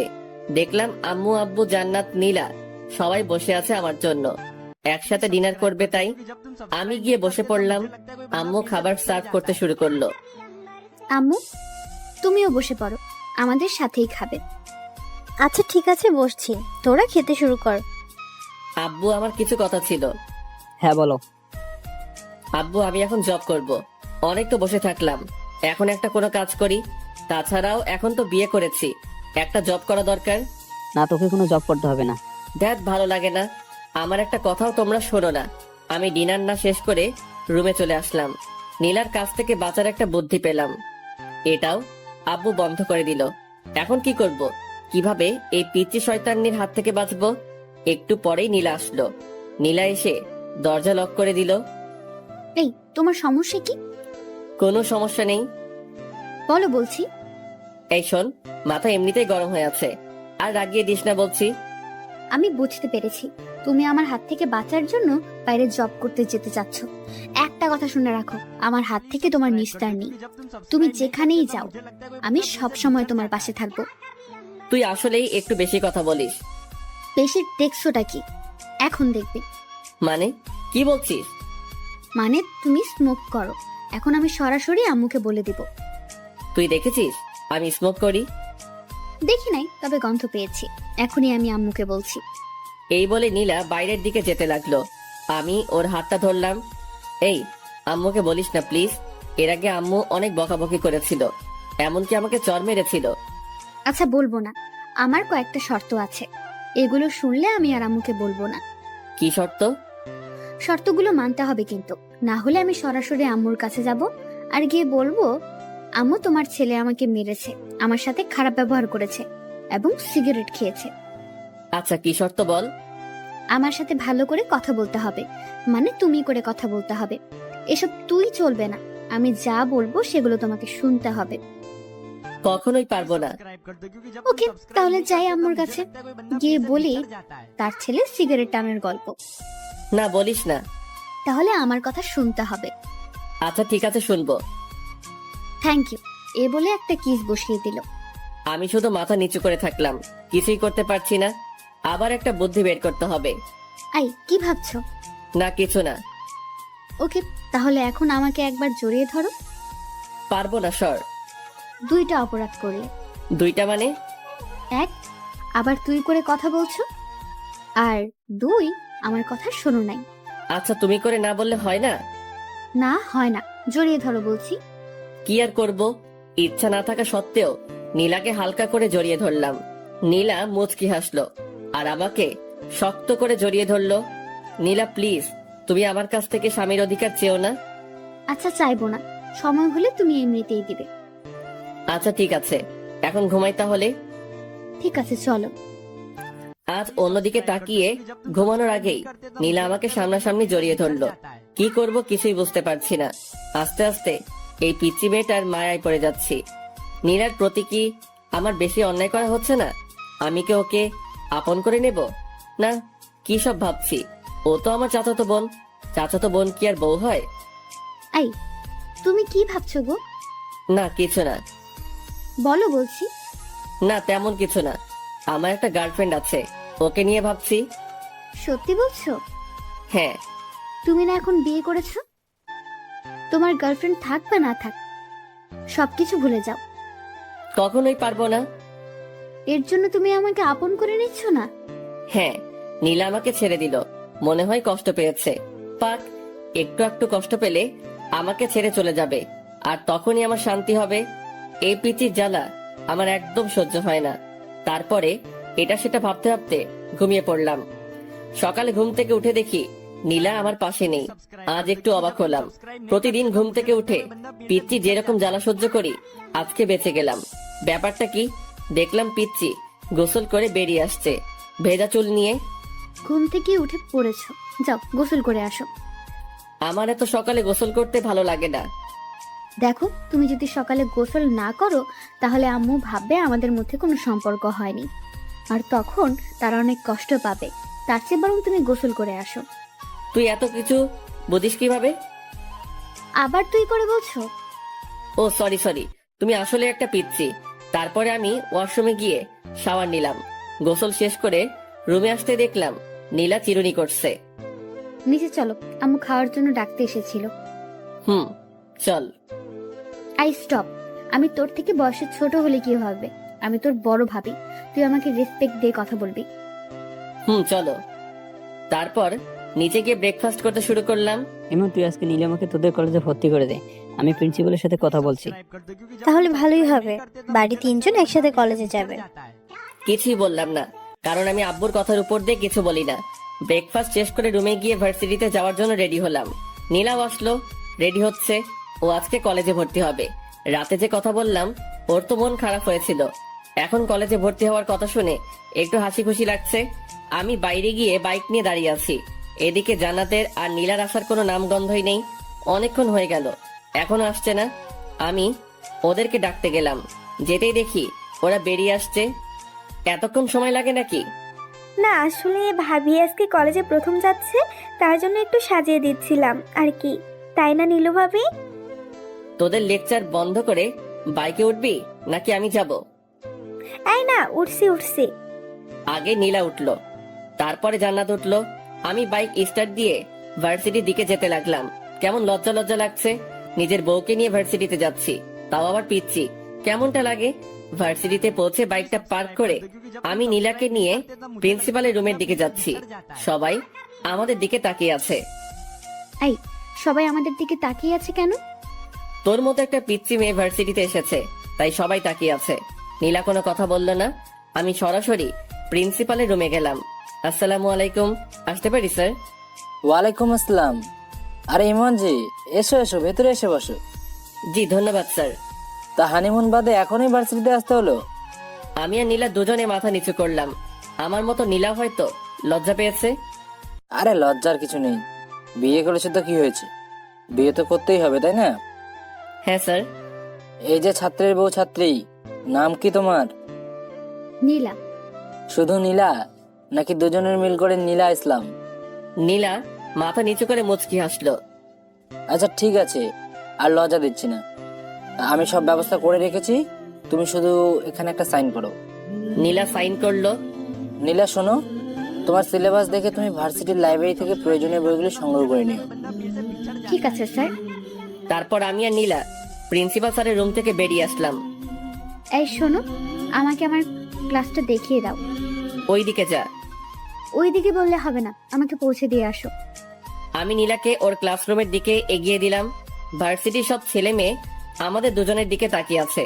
তাকাবেই না কেন? আজ পর্যন্ত আমার পাশে আমার 2-3টা বান্ধবী ছাড়া অন্য কাউকে দেখিনি। আজ হঠাৎ করে আমার পাশে নীলাকে দেখে হয়তো সবাই তাকিয়ে আছে। আমি নীলাকে ওর ক্লাসরুমটা দেখিয়ে দিলাম। তারপরে আমি সরাসরি আমাদের আড্ডা দেওয়ার জায়গায় চলে গেলাম। আমাকে দেখে সবাই চমকে উঠলো। মামা, তুই ভার্সিটিতে? আজব ব্যাপার তো। আমারও তো একই কথা, তুই হঠাৎ ভার্সিটিতে আসলি মানে? কেন, আমার কি ভার্সিটিতে আসা বারণ আছে নাকি? না, বারণ নেই, তবে তুই মাত্র 5 দিন হলো বিয়ে করলি আর আজকে ভার্সিটিতে চলে আসলি। ভাবির সাথে রোমান্স করবি, সেটা না করে হঠাৎ ভার্সিটিতে, তাই আমরা সবাই একটু অবাক হলাম আর কি। তোরা জানিস না, তোদের ছাড়া আমার একদমই ভালো লাগে না, তাই তো ভার্সিটিতে চলে আসলাম। থাক, হয়েছে, এখন বিয়ে করেছিস, আর কদিন পর তো আমাদের চিনতেই পারবি না। এখনই চিনতে পারছি না। তা ভাবি কোথায়? পড়াশোনা করতে হবে না? হ্যাঁ, পড়াশোনা তো করাতেই হবে। আজকে তো ইন্টার ফার্স্ট ইয়ারে ভর্তি করে দিলাম। কোন কলেজে মামা? এই ইমনের বউ, ইমন যে কলেজে ইচ্ছা ভর্তি করে দেবে, তোর এত জানা দরকার কি? না, ভাবিকে দেখে শুনে রাখার দায়িত্ব তো আমাদের সবারই, তাই না? তোকে এত দায়িত্ব বহন করা লাগবে না, এখন নিজের জন্য কাউকে খোঁজে নে। আমার ভাগ্যে মনে হয় কেউ নেই। আমরা সবাই এভাবে কিছুক্ষণ আড্ডা দেওয়ার পর ক্লাস করতে গেলাম। 2টা ক্লাস করলাম, আর ভালো লাগছে না। তারপরে আমি, আশিক, হাসিব, সামি 4 জন গেলাম বাজারের দিকে। বাজারে গিয়ে ক্যারাম খেললাম, ধোয়া ছাড়লাম, আর কিছুক্ষণ আড্ডা দিলাম। একটু পরে ফোনটা বেজে উঠলো। ফোন বের করে দেখলাম জান্নাত ফোন দিয়েছে। হ্যালো ভাইয়া, তুমি কোথায়? তাড়াতাড়ি ভার্সিটির দিকে আসো, ভার্সিটি বন্ধ হয়ে গেছে, ভাবিকে কোথাও খুঁজে পাচ্ছি না। আচ্ছা ঠিক আছে, আমি এক্ষুনি আসছি। দোস্ত তোরা থাক, আমার একটু কাজ আছে, আমি যাচ্ছি। তারপর আমি বাইকে স্টার্ট দিয়ে ভার্সিটির দিকে গেলাম। ভার্সিটিতে পৌঁছে দেখলাম জান্নাত বাইরে দাঁড়িয়ে আছে। নীলা কোথায়? ভার্সিটি বন্ধ হওয়ার পর সবাই যখন চলে যাচ্ছিল, আমি তখন অনেক খোঁজাখুঁজি করেছি, কিন্তু নীলা ভাবিকে কোথাও পাইনি। এত ছাত্রছাত্রীর ভিড়ে আমি ভাবিকে কোথায় খুঁজবো? আচ্ছা তুই কোনো চিন্তা করিস না, আমি খুঁজে বের করছি। তুই একটা রিক্সা নিয়ে বাসায় চলে যা। আচ্ছা ঠিক আছে ভাইয়া, ভাবিকে খুঁজে পেলে আমাকে ফোন করে জানিয়ে দিও। আচ্ছা ঠিক আছে। আমার তো মাথায় কোনো কাজ করছে না, আমি কোথায় খুঁজবো নীলাকে? বাড়িতে আম্মু আব্বু যদি জানতে পারে তাহলে আমাকে তো আস্ত রাখবে না। কোথায় গেল এইটুকু পিচ্চি মেয়েটা? ও তো গ্রামের মেয়ে, শহরের কিছুই ভালোভাবে চিনে না। এখন আমি কোথায় খুঁজবো নীলাকে? চিন্তায় আমার হাত পা ঠান্ডা হয়ে যাচ্ছে। ভার্সিটির এদিক ওদিকে একটু খোঁজাখুঁজি করলাম, কিন্তু নীলাকে দেখতে পেলাম না। আজ নীলার যদি একটা কিছু হয়ে যায় তাহলে আমি নিজেকে ক্ষমা করব কিভাবে? ভীষণ দুশ্চিন্তা হচ্ছে। কি করব আমি? কোন দিকে যাব? ফোনটা বেজে উঠলো, বের করে দেখলাম জান্নাত ফোন দিয়েছে। হ্যালো ভাইয়া, তুমি বাসায় চলে এসো, ভাবি চলে এসেছে। আচ্ছা ঠিক আছে, আসছি। যাক, এতক্ষণ একটা স্বস্তির নিঃশ্বাস ফেললাম। এই পিচ্চি মেয়েটার জন্য কতই না চিন্তা হচ্ছিল। আজকের মতো বেঁচে গেছি। এরপর থেকে আর এমন ভুল করা যাবে না। আমি বাইকটা স্টার্ট করে রওনা দিলাম বাসার উদ্দেশ্যে। বাসায় পৌঁছাতে পৌঁছাতে 2টা বেজে গেল। কলিং বেল দিতেই জান্নাত এসে দরজা খুলে দিল। ভাইয়া, আম্মু খুব রেগে আছে কিন্তু। আমি ভেতরে চলে আসলাম। আম্মু সরাসরি আমার কাছে এসে আমার গালে একটা কষে থাপ্পড় বসিয়ে দিল। আমি চুপচাপ মাথা নিচু করে ফেললাম। এরকম থাপ্পড় আমি মাঝে মধ্যে খাই, ব্যাপার না। তোর জ্ঞান বুদ্ধি কিছু আছে? এইটুকু একটা মেয়েকে ছেড়ে কোথায় গিয়েছিলি? ওর যদি কিছু একটা হতো তাহলে কি করতি তুই? আমি চুপচাপ মাথা নিচু করে আছি। এখন কিছু বলা যাবে না, কারণ আম্মু ইজ ফায়ার। কি হলো, চুপ করে আছিস কেন? কথা বল, ওর কিছু হলে কি করতি তুই? আম্মু, আমি একদম বুঝতে পারিনি। এরপর থেকে আর এরকম হবে না। বুঝতে পারিস নাই মানে? এত বড় হয়েছিস, তোর জ্ঞান বুদ্ধি হবে কবে? আম্মু সত্যি, এরপর থেকে আর এরকমটা করব না। তোর আব্বু জানতে পারলে আস্ত রাখবে না। যা উপরে যা, নীলার মনটা একদম খারাপ হয়ে আছে, ওর সাথে কিছুক্ষণ কথা বল। আচ্ছা আম্মু। আমি উপরে গেলাম, দেখলাম নীলা বিছানার এক কোনায় মন খারাপ করে বসে আছে। আমি গিয়ে নীলার সামনে দাঁড়ালাম। নীলা, প্লিজ আমাকে ক্ষমা করে দে। আমি একদম বুঝতে পারিনি। ক্ষমা চাওয়ার কিছু নেই, তুমি তো আমার থেকে দূরে থাকতে চাও। না, আসলে আমি মনে করেছিলাম তুই জান্নাতের সাথে বাড়িতে চলে আসবি। প্লিজ আমাকে ক্ষমা করে দে। এরপর থেকে আমি তোকে একা রেখে আর কোথাও যাব না। অমনি নীলা এসে আমাকে জড়িয়ে ধরলো। মানে এত শক্ত করে জড়িয়ে ধরেছে বলে বোঝাতে পারবো না। মনে হচ্ছে কোনো ওয়ালের চিপায় আটকে পড়েছি। তারপরে নীলা আমাকে ঠেলতে ঠেলতে ওয়াশরুমের মধ্যে নিয়ে গেল। আমার কারোর সাথে গোসল করতে ভালো লাগে না। কারোর সাথে লাগুক বা না লাগুক, আমার সাথে লাগবে। তারপরে নীলা শাওয়ার ছেড়ে দিল। আমি আর নীলা একসাথে গোসল করছি। আমি ভালো লাগিয়ে দিচ্ছি। একবার যদি তোমার আর আমার মধ্যে স্বামী স্ত্রীর সম্পর্কটা গড়ে ওঠে, তারপর তুমি তোমার সব গার্লফ্রেন্ডকে ভুলে যাবে। এই, আমার তো কোনো গার্লফ্রেন্ড নেই। তাহলে সেদিন যে বললে আছে? এমনিতেই বলেছি। মিথ্যুক একটা। হুম। আচ্ছা ঠিক আছে, ভেজা কাপড় চেঞ্জ করো। মানে কি বলছিস? কি কি বলছি বুঝতে পারছো না? চেঞ্জ করো তাড়াতাড়ি। তোর সামনে? হ্যাঁ, আমার সামনে চেঞ্জ করতে হবে। মরে গেলেও পারবো না। দেখাচ্ছি তোমায়। এই, একদম না, একদম আমার কাছে আসবি না বলছি। আমি নীলাকে জোর করে ঠেলতে ঠেলতে ওয়াশরুমের বাইরে বের করে দিলাম। তারপর আমি চেঞ্জ করে নীলাকে বললাম, ভিতরে গিয়ে চেঞ্জ করে আয়। ভেতরে যাব না, এখানেই চেঞ্জ করব। তোর লজ্জা শরম বলতে কিছু নেই? তোমার সামনে আবার কিসের লজ্জা শুনি? শুধু আমার সামনে না, তোর কারো সামনে লজ্জা নেই। আমি বুঝতে পেরেছি। আচ্ছা, লজ্জা যখন নেই তাহলে দেখো। এই বলে নীলা আমার সামনে, আমি অন্যদিকে তাকাইলাম। ছি, তুই এইরকম? আমি আগে জানতাম না। নীলা আমাকে পেছন থেকে জড়িয়ে ধরে বলল, কি রকম গো? লজ্জা শরম বিবেকহীন একটা মেয়ে। আচ্ছা হয়েছে, এবার আমার চেনটা আটকে দাও। আমি অবাক হয়ে নীলার দিকে তাকাইলাম। দেখলাম নীলা একটা 3 পিস পরেছে আর আমাকে চেইন আটকে দিতে বলছে। এই শোন, এগুলো আমি পারি না। পারে না বললে হবে না, তাড়াতাড়ি আটকে দাও বলছি। পারবো না বললাম না? আম্মুকে কিন্তু ডাক দিব আর বলবো সিম্পল। আমার এইটুকু কাজ করে দাও না, তখন তোমাকে বকাবকি করবে। এই শোন, আমার সামনে ভালোভাবে থাকবি। ভালোভাবে থাকবো মানে? মানে তোর অন্য কোথায়? এই যে বিছানায়। ওই চুপ, আমার সামনে একদম ভালোভাবে থাকবি, নয়তো থাকবি না। নীলা একেবারে আমার ঠোঁটের কাছে ঠোঁট নিয়ে এসে বলল, তোমার সামনে থাকতে হলে আমাকে কি ওড়না নিয়ে থাকতে হবে নাকি? আমি নীলাকে ধাক্কা দিয়ে বললাম, আমি যেটা পছন্দ করি সেটা করলে তোর পক্ষে ভালো হবে। ঠিক আছে, লাঞ্চ করব, চলো। হুম, চল। এই যে কোথায় যাব? আম্মু তো রুমে খাবার দিয়ে গেছে। কখন দিয়ে গেল? তুমি যখন ড্রেস চেঞ্জ করছিলে ওয়াশরুমে, তখন আম্মু এসে খাবার দিয়ে গেছে। ও আচ্ছা। তারপর আমি লাঞ্চ করতে শুরু করলাম। এই তুমি কেমন, আমাকে ডাকছো না কেন? তোকে ডাকার কি আছে? তুই দেখতে পাচ্ছিস না খাবার এখানে? তাই বলে তুমি একা একা খাবে? আমাকে একবারও ডাকবে না? শোন, এত ঢং দেখার সময় নেই। তোর ইচ্ছা হলে খাবি, নয়তো খাবি না। নীলা আমার কাছে আসলো, এসে বলল, আমাকে খাইয়ে দাও। সব কত? খাইয়ে দাও বলতেছি। কখনোই না। না খাইয়ে দিলে আমি কিন্তু তোমাকে বিরক্ত করব। বিরক্ত করি মানে? দেখবে? আমি কোনো কথা বললাম না, চুপচাপ খেয়ে যাচ্ছি। নীলা এসে আমার কোলের উপর বসলো। এই কি হচ্ছেটা কি? নাম বলছি। বললাম তো খাইয়ে না দিলে বিরক্ত করব। আমি কখনোই তোকে খাইয়ে দেব না, নাম বলছি।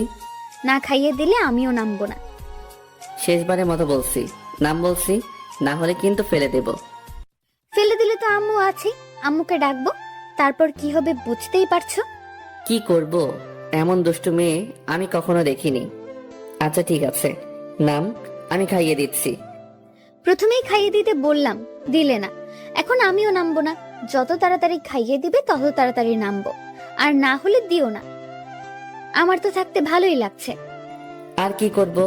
নীলাকে খাইয়ে দিতে শুরু করলাম। না খাইয়ে দিলে তো আর নামবে না। আমি নীলাকে খাইয়ে দিচ্ছি, আর নীলা শুধু বারবার আমার হাতে কামড় দিচ্ছে। আমি চুপচাপ সব সহ্য করছি। তাড়াতাড়ি খাইয়ে না দিলে আমার কোল থেকে নামবে না। আচ্ছা, আমার খাওয়া শেষ, এবার তুমি খাও। আমি হাত ধুয়ে নিচ্ছি। এই, তুমি শেষ করলে কেন? খাও বলছি। শোন, এত অত্যাচার রিমান্ডের আসামিকেও করে না, আর আমার খাওয়ার ইচ্ছা শেষ। তুমি এমন বলো না, আমি তোমাকে আর জ্বালাবো না। প্লিজ তুমি খেয়ে নাও। কোথা শেষ বললাম না? আচ্ছা, আমি তোমাকে খাইয়ে দিচ্ছি। কোনো দরকার নেই। আমি চুপচাপ বিছানায় গিয়ে শুয়ে পড়লাম। আমার কথা শুনলে না তো? আচ্ছা দেখাচ্ছি, আগে প্লেটগুলো পরিষ্কার করে আসি। একটু একটু ঘুম পাচ্ছে, ঘুমিয়ে পড়বো। এই মুহূর্তেই আবার রিমান্ড শুরু। মানে নীলা এসে খুব জোরে দরজা আটকে দিল। এই, এত শব্দ করছিস কেন? আর দরজা আটকে দিলি কেন? আমি কখনো দরজা আটকে দেই না। এখন আমি এসেছি, এখন থেকে দরজা আটকে দিতে হবে। আটকে দিতে হবে মানে? না মানে এখন তো আমরা রোম্যান্স করব, যদি কেউ রুমের মধ্যে চলে আসে তাই আটকে দিলাম। শোন, এখন আমি ঘুমাবো, একদম আমাকে বিরক্ত করবি না। বিরক্তি দেখছোটা কি? তুমি তো আমার একটা কথাও শুনো না, এখন তোমাকে দেখাচ্ছি। এই বলে নীলা আমার পেটের উপর উঠে বসলো। দেখ পিচ্ছি, আমাকে বিরক্ত করিস না। আমি না তোমার বউ? আমি ছাড়া তোমাকে কে বিরক্ত করবে, আদর করবে শুনি? লাগবে না তোর কোনো আদর। দেখো, তুমি কি চাও আমি আম্মুকে সব বলে দেই? বলে দেই মানে? এই যে আমাদের মধ্যে কোনো সম্পর্ক গড়ে ওঠেনি, এগুলো আম্মুকে বলে দেই। আমি কোনো কথা বললাম না। দেখো, আমি তোমার ভালোবাসা পাওয়ার চেষ্টা করছি, এমন কিছু করো না যাতে জোর করে সবকিছু আদায় করতে হয়, ঠিক আছে? অন্যদিকে তাকিয়ে শুয়ে রইলাম। নীলা আমার উপর শুয়ে পড়লো। তারপরে শুরু করলো পিচ্চির অত্যাচার। মানে গলায় গালে কিস করতে শুরু করলো, আবার পুরুষত্ব জেগে উঠতে শুরু করলো। আমি অনেক কষ্টে নিজেকে কন্ট্রোল করছি। তারপরে নীলা যা করলো সেটার জন্য মোটেও প্রস্তুত ছিলাম না। নীলাও ড্রেস খুলে ফেলেছে। আমি ধাক্কা দিয়ে নীলাকে আমার উপর থেকে সরিয়ে দিলাম। কি হচ্ছে এটা কি এগুলো? না মানে আমার খুব গরম লাগছে। গরম লাগছে ঠিক আছে, তাই বলে এগুলো কেমন অসভ্যতা? নীলা আমার কোনো কথা শুনছে না। আমি ওর গালে একটা চড় বসিয়ে দিলাম। ফাইজলামির একটা সীমা থাকা দরকার। তোর অনেক পাগলামি আমি সহ্য করেছি, কিন্তু আর নয়। একটা কথা বলছি, ভালোভাবে শুনে নে। আমি তোকে কখনো আমার বউ হিসেবে মানি না। কথাগুলো বলেই আমি রুম থেকে বেরিয়ে পড়লাম। এই পিচিটার জন্য বাড়িতে থাকা যাবে না। দূর, কিছু ভালো লাগে না। কি করব? আমি বাইক নিয়ে বের হচ্ছি, এমন সময় আম্মু আমাকে ডাকলো। এই দুপুরবেলা কোথায় যাচ্ছিস? এখন দুপুর কোথায়? এখন তো বিকেল হয়ে এসেছে। তুই তো এত তাড়াতাড়ি বের হোস না, আজ হঠাৎ এত তাড়াতাড়ি বের হচ্ছিস যে? না আম্মু, একটু কাজ আছে, তার জন্য আগে যাচ্ছি। ও আচ্ছা, ঠিক আছে, সাবধানে যাস। ঠিক আছে। তারপরে আমি বাইক নিয়ে বেরিয়ে পড়লাম বাজারের দিকে। এত সকাল সকাল তো কেউ আসবে না, সবাইকে একটা ফোন করি তাহলে আসবে।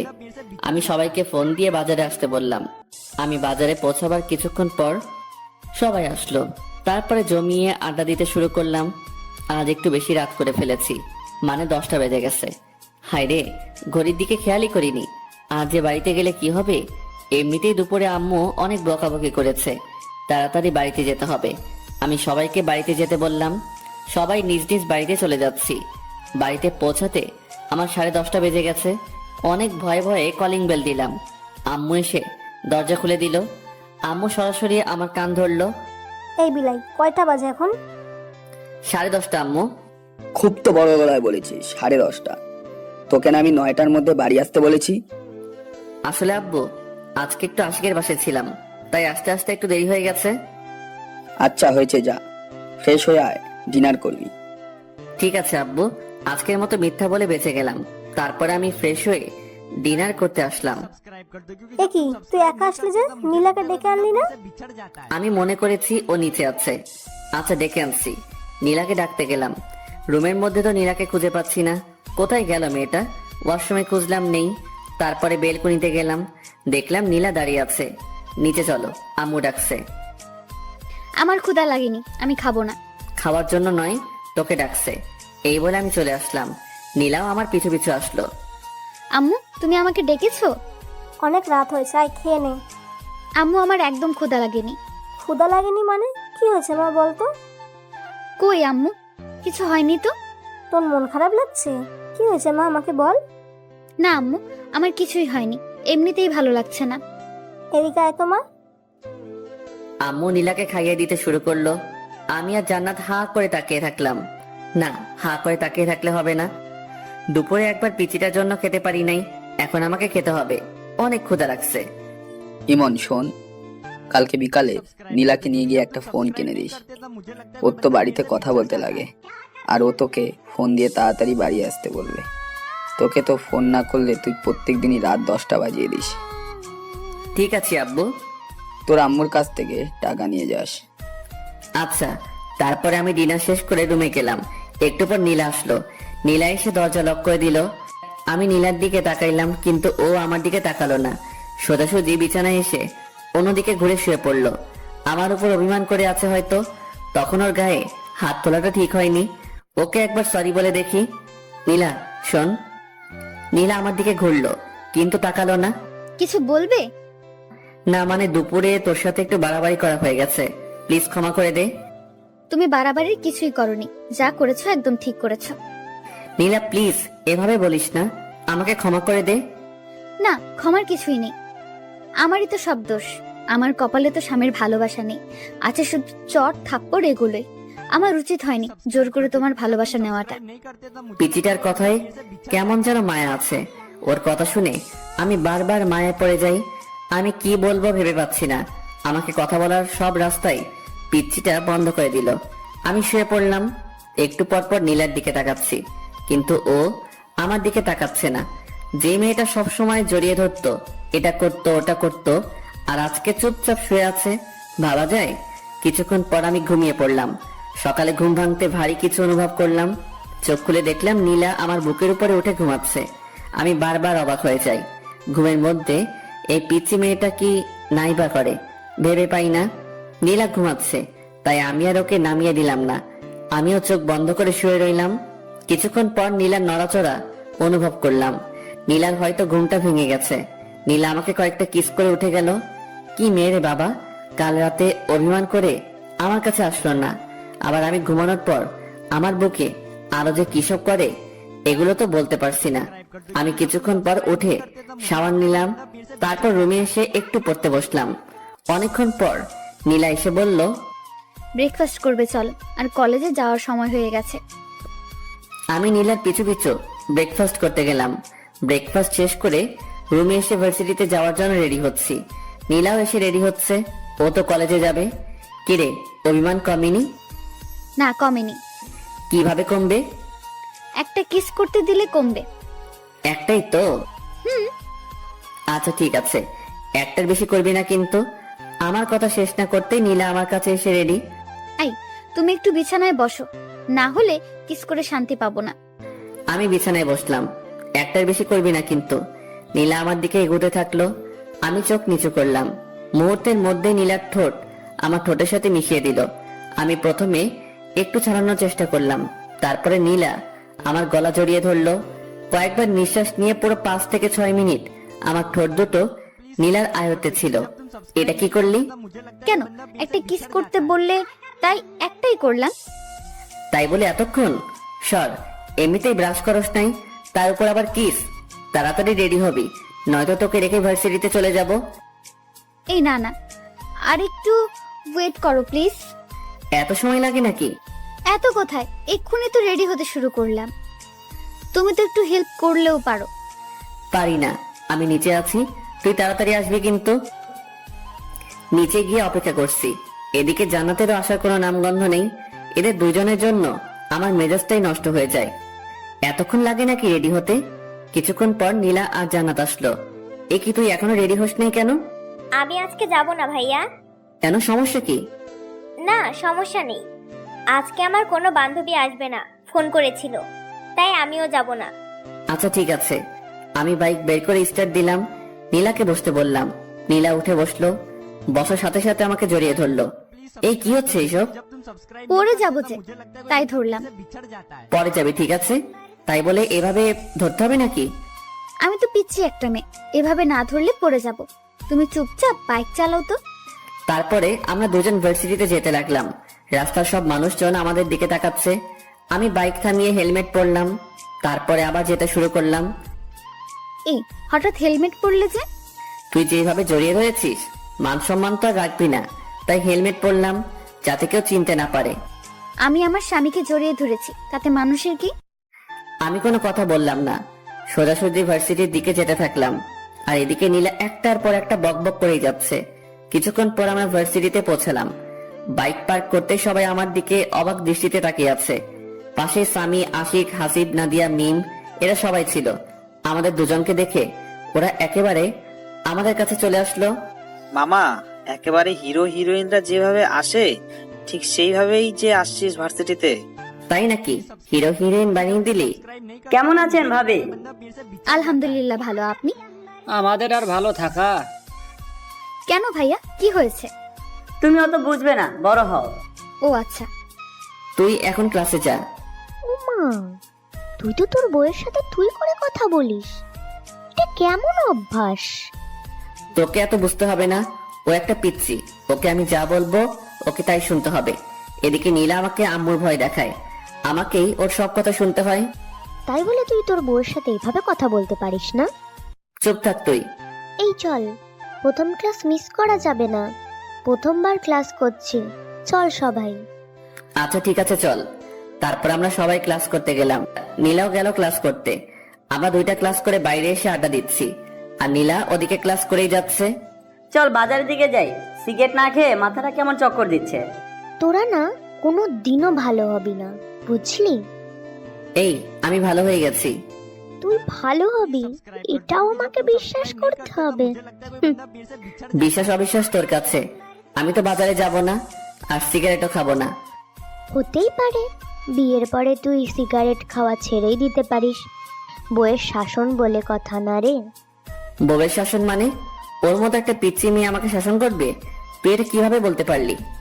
না, হঠাৎ সিগারেট খাওয়া ছেড়ে দিলি তো, তাই আর বললাম। ওই তুই না কাল রাতে আমাদের সাথে সিগারেট খাইলি? শালা দিলি তো সব শেষ করে।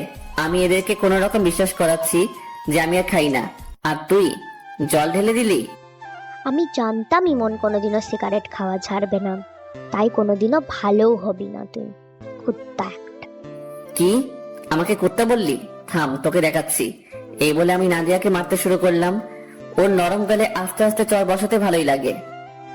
দিলি তো মেকআপটা নষ্ট করে, যা সর এখান থেকে। আচ্ছা, তোর 2-3 ইঞ্চি মেকআপ আমি ঠিক করে দিচ্ছি, ওয়েট। আমি হাত দিয়ে ঘষে নাদিয়ার মুখ একেবারে এলোমেলো করে দিলাম। একটু সাইডে লক্ষ্য করলাম, দেখলাম নীলা চোখ বড় বড় করে দাঁড়িয়ে আছে। কি রে, তোর ক্লাস শেষ? বাড়িতে চলো। আচ্ছা ঠিক আছে, চল। তারপরে আমরা সবাই নিজ নিজ বাড়িতে যেতে লাগলাম। নীলা দেখছি এবার আমাকে একটুও টাচ করছে না। আবার কি হলো? আসার সময় যেমন দুষ্টামি করছিল, ওর যে একটু পর পর কি হয় কিছুই বুঝতে পারি না। যাই হোক, বাড়ির দিকে যাই।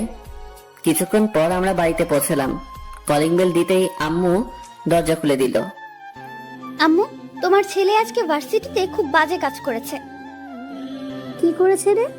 তোমার ছেলেকে জিজ্ঞেস করো। এই, কি করেছিস তুই? কই কি করলাম? আমি তো কিছুই করি নাই। মিথ্যা বলছে আম্মু। আচ্ছা, কি করেছে তুই বল তো মা। তোমার ছেলে ভার্সিটির মেয়েদের মেকআপ ঠিক করে দেয় গালে হাত দিয়ে। নীলা এসব কি বলছে? আম্মু, ওইটা আমার বান্ধবী ছিল, আমরা ইয়ার কি করছিলাম। গায়ে হাত দিয়ে কিসেরই আর কি? ফ্রেন্ডের মধ্যে তো একটু একটু এমন হয়। ঠিক আছে, কিন্তু গায়ে হাত দেওয়া যাবে না। এরপর থেকে যেন এরকম কথা না শুনি। ঠিক আছে আম্মু। তারপর আমি রুমে গেলাম। আমার পিছু পিছু নীলা রুমে আসলো। এই পিচ্ছি, তুই আম্মুকে বললি কেন? বলবোই তো, 100 বার বলবো। আমাকে বকা খাওয়াতে তোর ভালো লাগে? না লাগে না, কিন্তু তুমি অন্য মেয়েদের গালে কেন হাত দিবে? ওটা তো আমার ফ্রেন্ড ছিল, ওর সাথে আমি মজা করছিলাম। তুমি মজা করো আর যাই করো, আমার ছাড়া অন্য কোনো মেয়ের গালে বা অন্য কোথাও স্পর্শ করতে পারবে না। কেন, তোর সমস্যা কোথায়? নীলা আমাকে জড়িয়ে ধরলো আর বলল, তুমি শুধু আমার, আমি ছাড়া কেউ তোমার ধারে কাছেও আসতে পারবেন না। ছাড় তো, এখন গোসল করব। ছাড়বো কেন? চলো আমিও গোসল করব। না, আগে আমি তারপরে তুই। বললাম না দুজন একসাথে। আমার কথা না শুনলে কি হবে সে তো দেখতেই পেলে একটু আগে। কবে মুক্তি পাবো তোর এই ঝামেলা থেকে?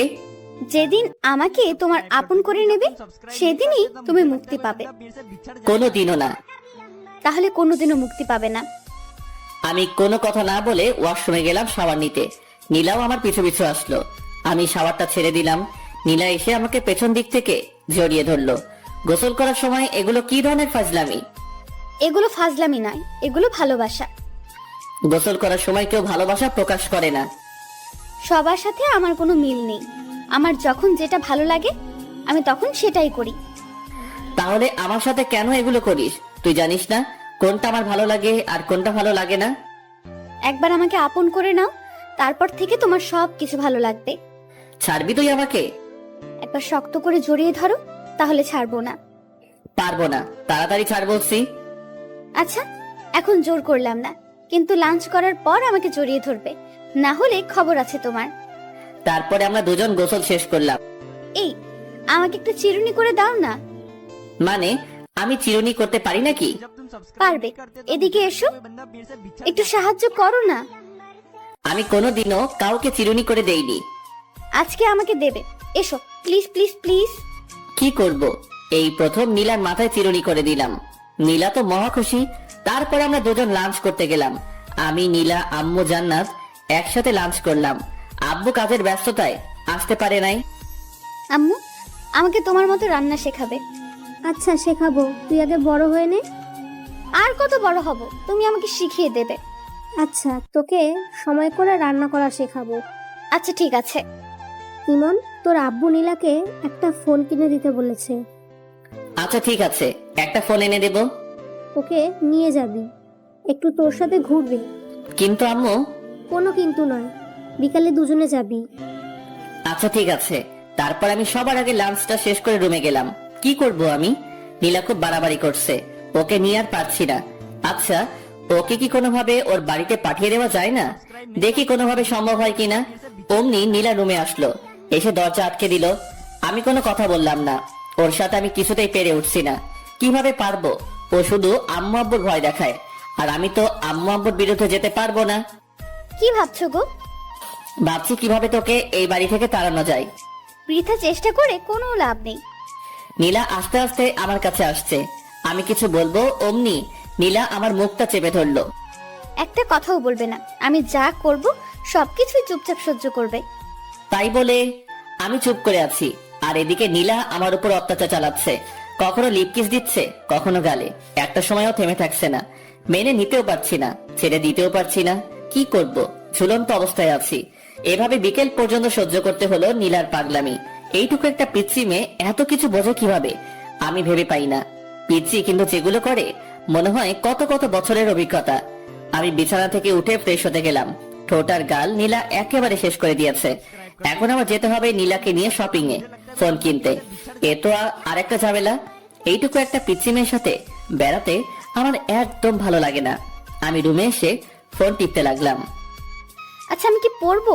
শাড়ি পরলে কি ভালো লাগবে? তাড়াতাড়ি রেডি হবি, বেশিক্ষণ অপেক্ষা করতে পারবো না। তুমি সব সময় একটু বেশি কথা বলো। শোনো, আমি নীল শাড়ি পরবো আর তুমি একটা নীল পাঞ্জাবি পরবে, ঠিক আছে? নীলা আলমারি থেকে একটা নীল পাঞ্জাবি বের করলো, আর ওর জন্য নীল শাড়ি। তোকে বললাম না এখন পাঞ্জাবি পরবো না? আমি যখন বলেছি তোমাকে পরতেই হবে। এদিকে এসো তো। নীলা আবার শার্ট খুলে পাঞ্জাবি পরিয়ে দিল। এই, আমাকে শার্টটা পরিয়ে দাও না।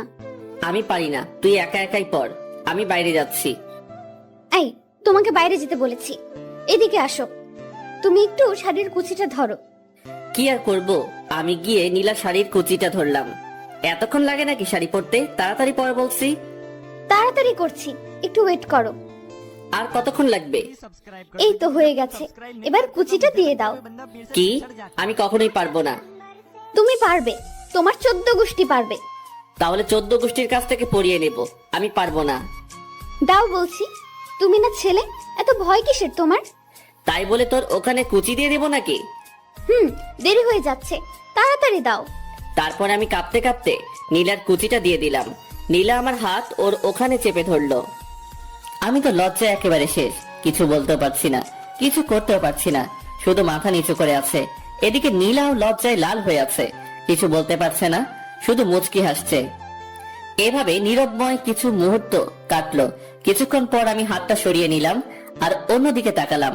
নীলা সাজুগুজু করতে ব্যস্ত হয়ে গেল। একটু পরে নীলা বলল, আমি রেডি, এখন চলো। আমি নীলার দিকে তাকাতেই একেবারে অবাক হয়ে গেলাম। এইটুকু পিচ্চি মেয়েটাকে দেখতে অনেক সুন্দর লাগছে। আমি তো আগে কখনো ওর দিকে তেমন তাকাইনি, আজ প্রথম তাকাচ্ছি। নীলা দেখতে যে এত সুন্দর আমি আগে জানতাম না। এই, কি দেখছো? আমার লজ্জা করে না বুঝি? কোথায় কি দেখছি? চলো তাড়াতাড়ি। হয়েছে, আর মিথ্যে বলতে হবে না। আমি খুব ভালোভাবে লক্ষ্য করেছি, তুমি বড় বড় চোখ করে আমার দিকে তাকিয়েছিলে। আমি কোনো কথা না বলে নিচে নামতে শুরু করলাম। আম্মু আমাদের দুজনকে দেখে একেবারে অবাক হয়ে গেল। অবাক হবে না কেন? এভাবে কাছাকাছি ম্যাচিং কালারের ড্রেস পরা দেখলে যে কেউই তাকিয়ে থাকবে। মার্শাল্লাহ, তোদের দুজনকে দেখতে কিন্তু খুব ভালো লাগছে, খুব মানিয়েছে দুজনকে। হয়েছে, এবার টাকা দাও তাড়াতাড়ি। আমি আম্মুর কাছ থেকে টাকা নিয়ে বাইক বের করছি। এমন সময় নীলা বলল, আজ আমরা বাইকে যাব না, রিকশায় যাব। তোমার ইচ্ছে হলে তুমি আমার পিছু পিছু রিক্সা নিয়ে আসতে পারো। এগুলো কেমন কথা? হ্যাঁ, নীলা যখন বলছে রিক্সা যাবে, তোকে রিক্সা যেতে হবে, যা রিক্সায় করে যা। আম্মু, আমার রিক্সা যেতে একদম ভালো লাগে না, অত আস্তে আস্তে কেউ যায়। এত কিছু বুঝি না, নীলামায়ের সাথে রিক্সা করে যা। আচ্ছা ঠিক আছে আম্মু। তারপরে আমি আর নীলা বেরিয়ে পড়লাম। বাড়ির সামনে কিছুক্ষণ দাঁড়াতে একটা রিক্সা আসলো।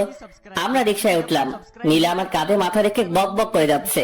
আমি কোনো কথা বলছি না, চুপচাপ বসে আছি। কিছু বলো, চুপ করে আছো কেন? তোর সাথে কথা বলতে ইচ্ছে করে না? তো কার সাথে কথা বলতে ইচ্ছে করে? তুই চুপ করে থাকতো। আমার চুপ থাকতে ভালো লাগে না, সবসময় তোমার সাথে কথা বলতে ইচ্ছে করে। আচ্ছা তুই বলতে থাক, আমি চুপ করে থাকলাম। আর একটা কথা বলবো না। তারপরে নীলার বক বক শুনতে শুনতে পৌঁছে গেলাম মার্কেটে। কয়েকটা ফোন দেখলাম আর নীলার পছন্দ মতো একটা ফোন কিনে দিলাম। নীলা আমার সাথে সেলফি তুলতে চাইলো, কিন্তু আমি তুললাম না। নীলার জোড়াজোড়িতে ওর সাথে কিছুক্ষণ ঘুরতে হলো। ও জোর করে কয়েকটা সেলফি তুললো। সন্ধ্যার পর আমরা বাড়ির দিকে রওনা দিলাম। বাড়িতে এসে ড্রেসটা চেঞ্জ করে ফ্রেশ হয়ে নিলাম। জান্নাত আসলো রুমে। নীলা আর জান্নাত বসে বসে গল্প করছে, আমি ফেসবুকিং করছি। আজ সময় কাটছে না, আজ বন্ধুদের সাথে আড্ডা দিতে যাইনি, তাই একদম ভালো লাগছে না। সিগারেট না খেলে মাথায় কেমন চক্কর মানে। রাতে ডিনার করে এসে শুয়ে পড়েছি। নীলা এসে পাগলামি শুরু করেছে। আমি নীলাকে ছাড়তে বলছি, কিন্তু নীলা আমাকে ছাড়ছে না। দেখো, তুমি আমার স্বামী, আর আমি আমার স্বামীকে একটু আদর করব। মানে কি বলছিস তুই?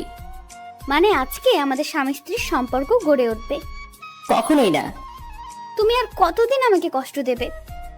আমি কাউকে কষ্ট দিই না। কেন, তুমি আমাকে কষ্ট দিচ্ছ না? জানি না, আমার একদম ভালো লাগছে না। আমি ঘুমাবো, বিরক্ত করিস না প্লিজ। কিছুক্ষণ পর আমি ঘুমিয়ে পড়লাম। সকালে ঘুম থেকে উঠে একটু অসুস্থ লাগছে, কেমন জ্বর জ্বর লাগছে। নীলা আজকে আগে উঠে গেছে ঘুম থেকে। উঠে তো নীলাকে দেখতে পেলাম না। কিছুক্ষণ পর নীলা রুমে আসলো, এসে বলল, কখন ঘুম থেকে উঠবে? ভার্সিটিতে যাওয়ার সময় হয়ে গেছে, ওঠো তাড়াতাড়ি। তুই আর জান্নাত যা, আজকে আমি যাব না, একটু অসুস্থ লাগছে। কি হয়েছে তোমার? একটু জ্বর জ্বর লাগছে। কই দেখি। এ কি, তোমার তো ভীষণ জ্বর। তারপরে নীলা আমাকে ধরে ওয়াশরুমে নিয়ে গেল। আমি ফ্রেশ হয়ে আসলাম। নীলা আমার জন্য খাবার নিয়ে আসলো। আমাকে জোর করে ও নিজের হাতে খাইয়ে দিল। তারপরে ওষুধ খাইয়ে দিল। নীলার সেবা যত্নে আমি খুব তাড়াতাড়ি সুস্থ হয়ে গেলাম। এই কয়দিন আমি বুঝলাম নীলা সত্যি আমাকে খুব ভালোবাসে। নীলাকেও আমার ভালো লাগতে শুরু করে। আমি ভাবছি নীলাকে আমি আপন করে নেব, আস্তে আস্তে ওকে আপন করে নেব। হুট করে যদি একবার চেঞ্জ হয়ে যায় তাহলে কেমন লাগবে? তার চেয়ে বরং আস্তে আস্তে নীলার কাছে যাই। অসুস্থ থাকায় 2 দিন থেকে ভার্সিটিতে যাওয়া হয়নি। বন্ধু বান্ধবের সাথে আড্ডা দেওয়া হয়নি। আজ বিকেলে বাজারে গেলাম আড্ডা দিতে। সন্ধ্যা হয়ে এসেছে এমন সময় নীলা আমাকে ফোন করলো। হ্যালো, কোথায় আছো তুমি? এই তো বাজারে আছি। তাড়াতাড়ি বাড়িতে চলে এসো। আচ্ছা, আসছি একটু পর। তুমি এখনো পুরোপুরি সুস্থ হওনি, তাড়াতাড়ি আসো প্লিজ। আচ্ছা ঠিক আছে। বন্ধুদের সাথে আড্ডা দিয়ে 8টার দিকে বাড়িতে গেলাম। কলিং বেল দিলাম, নীলা এসে দরজা খুললো। এই, তোমাকে না তাড়াতাড়ি আসতে বললাম? তাড়াতাড়িতে চলে আসলাম। এটা তাড়াতাড়ি আসা হলো? রাত 8টা পেরিয়ে গেছে। রাত 8টা আবার দেরি হলো নাকি? আচ্ছা ঠিক আছে, তাড়াতাড়ি ফ্রেশ হয়ে আসো। আচ্ছা ঠিক আছে। পরে আমি ফ্রেশ হয়ে রুমে আসলাম। কি হয়েছে, এত তাড়াতাড়ি বাড়িতে ডাকলি কেন? কিছু হয়নি, তোমাকে একটু আদর করব তাই বাড়িতে আসতে বললাম। আদর মানে? আদর বোঝো না? আচ্ছা দেখাচ্ছি। আজ নীলাকে দেখতে একদম অন্যরকম লাগছে। কেমন ছটফট করছে আমার ভালোবাসা পাওয়ার জন্য। নীলা আমাকে জড়িয়ে ধরে বিছানায় শুইয়ে দিল। আমি তেমন রিয়েক্ট করলাম না।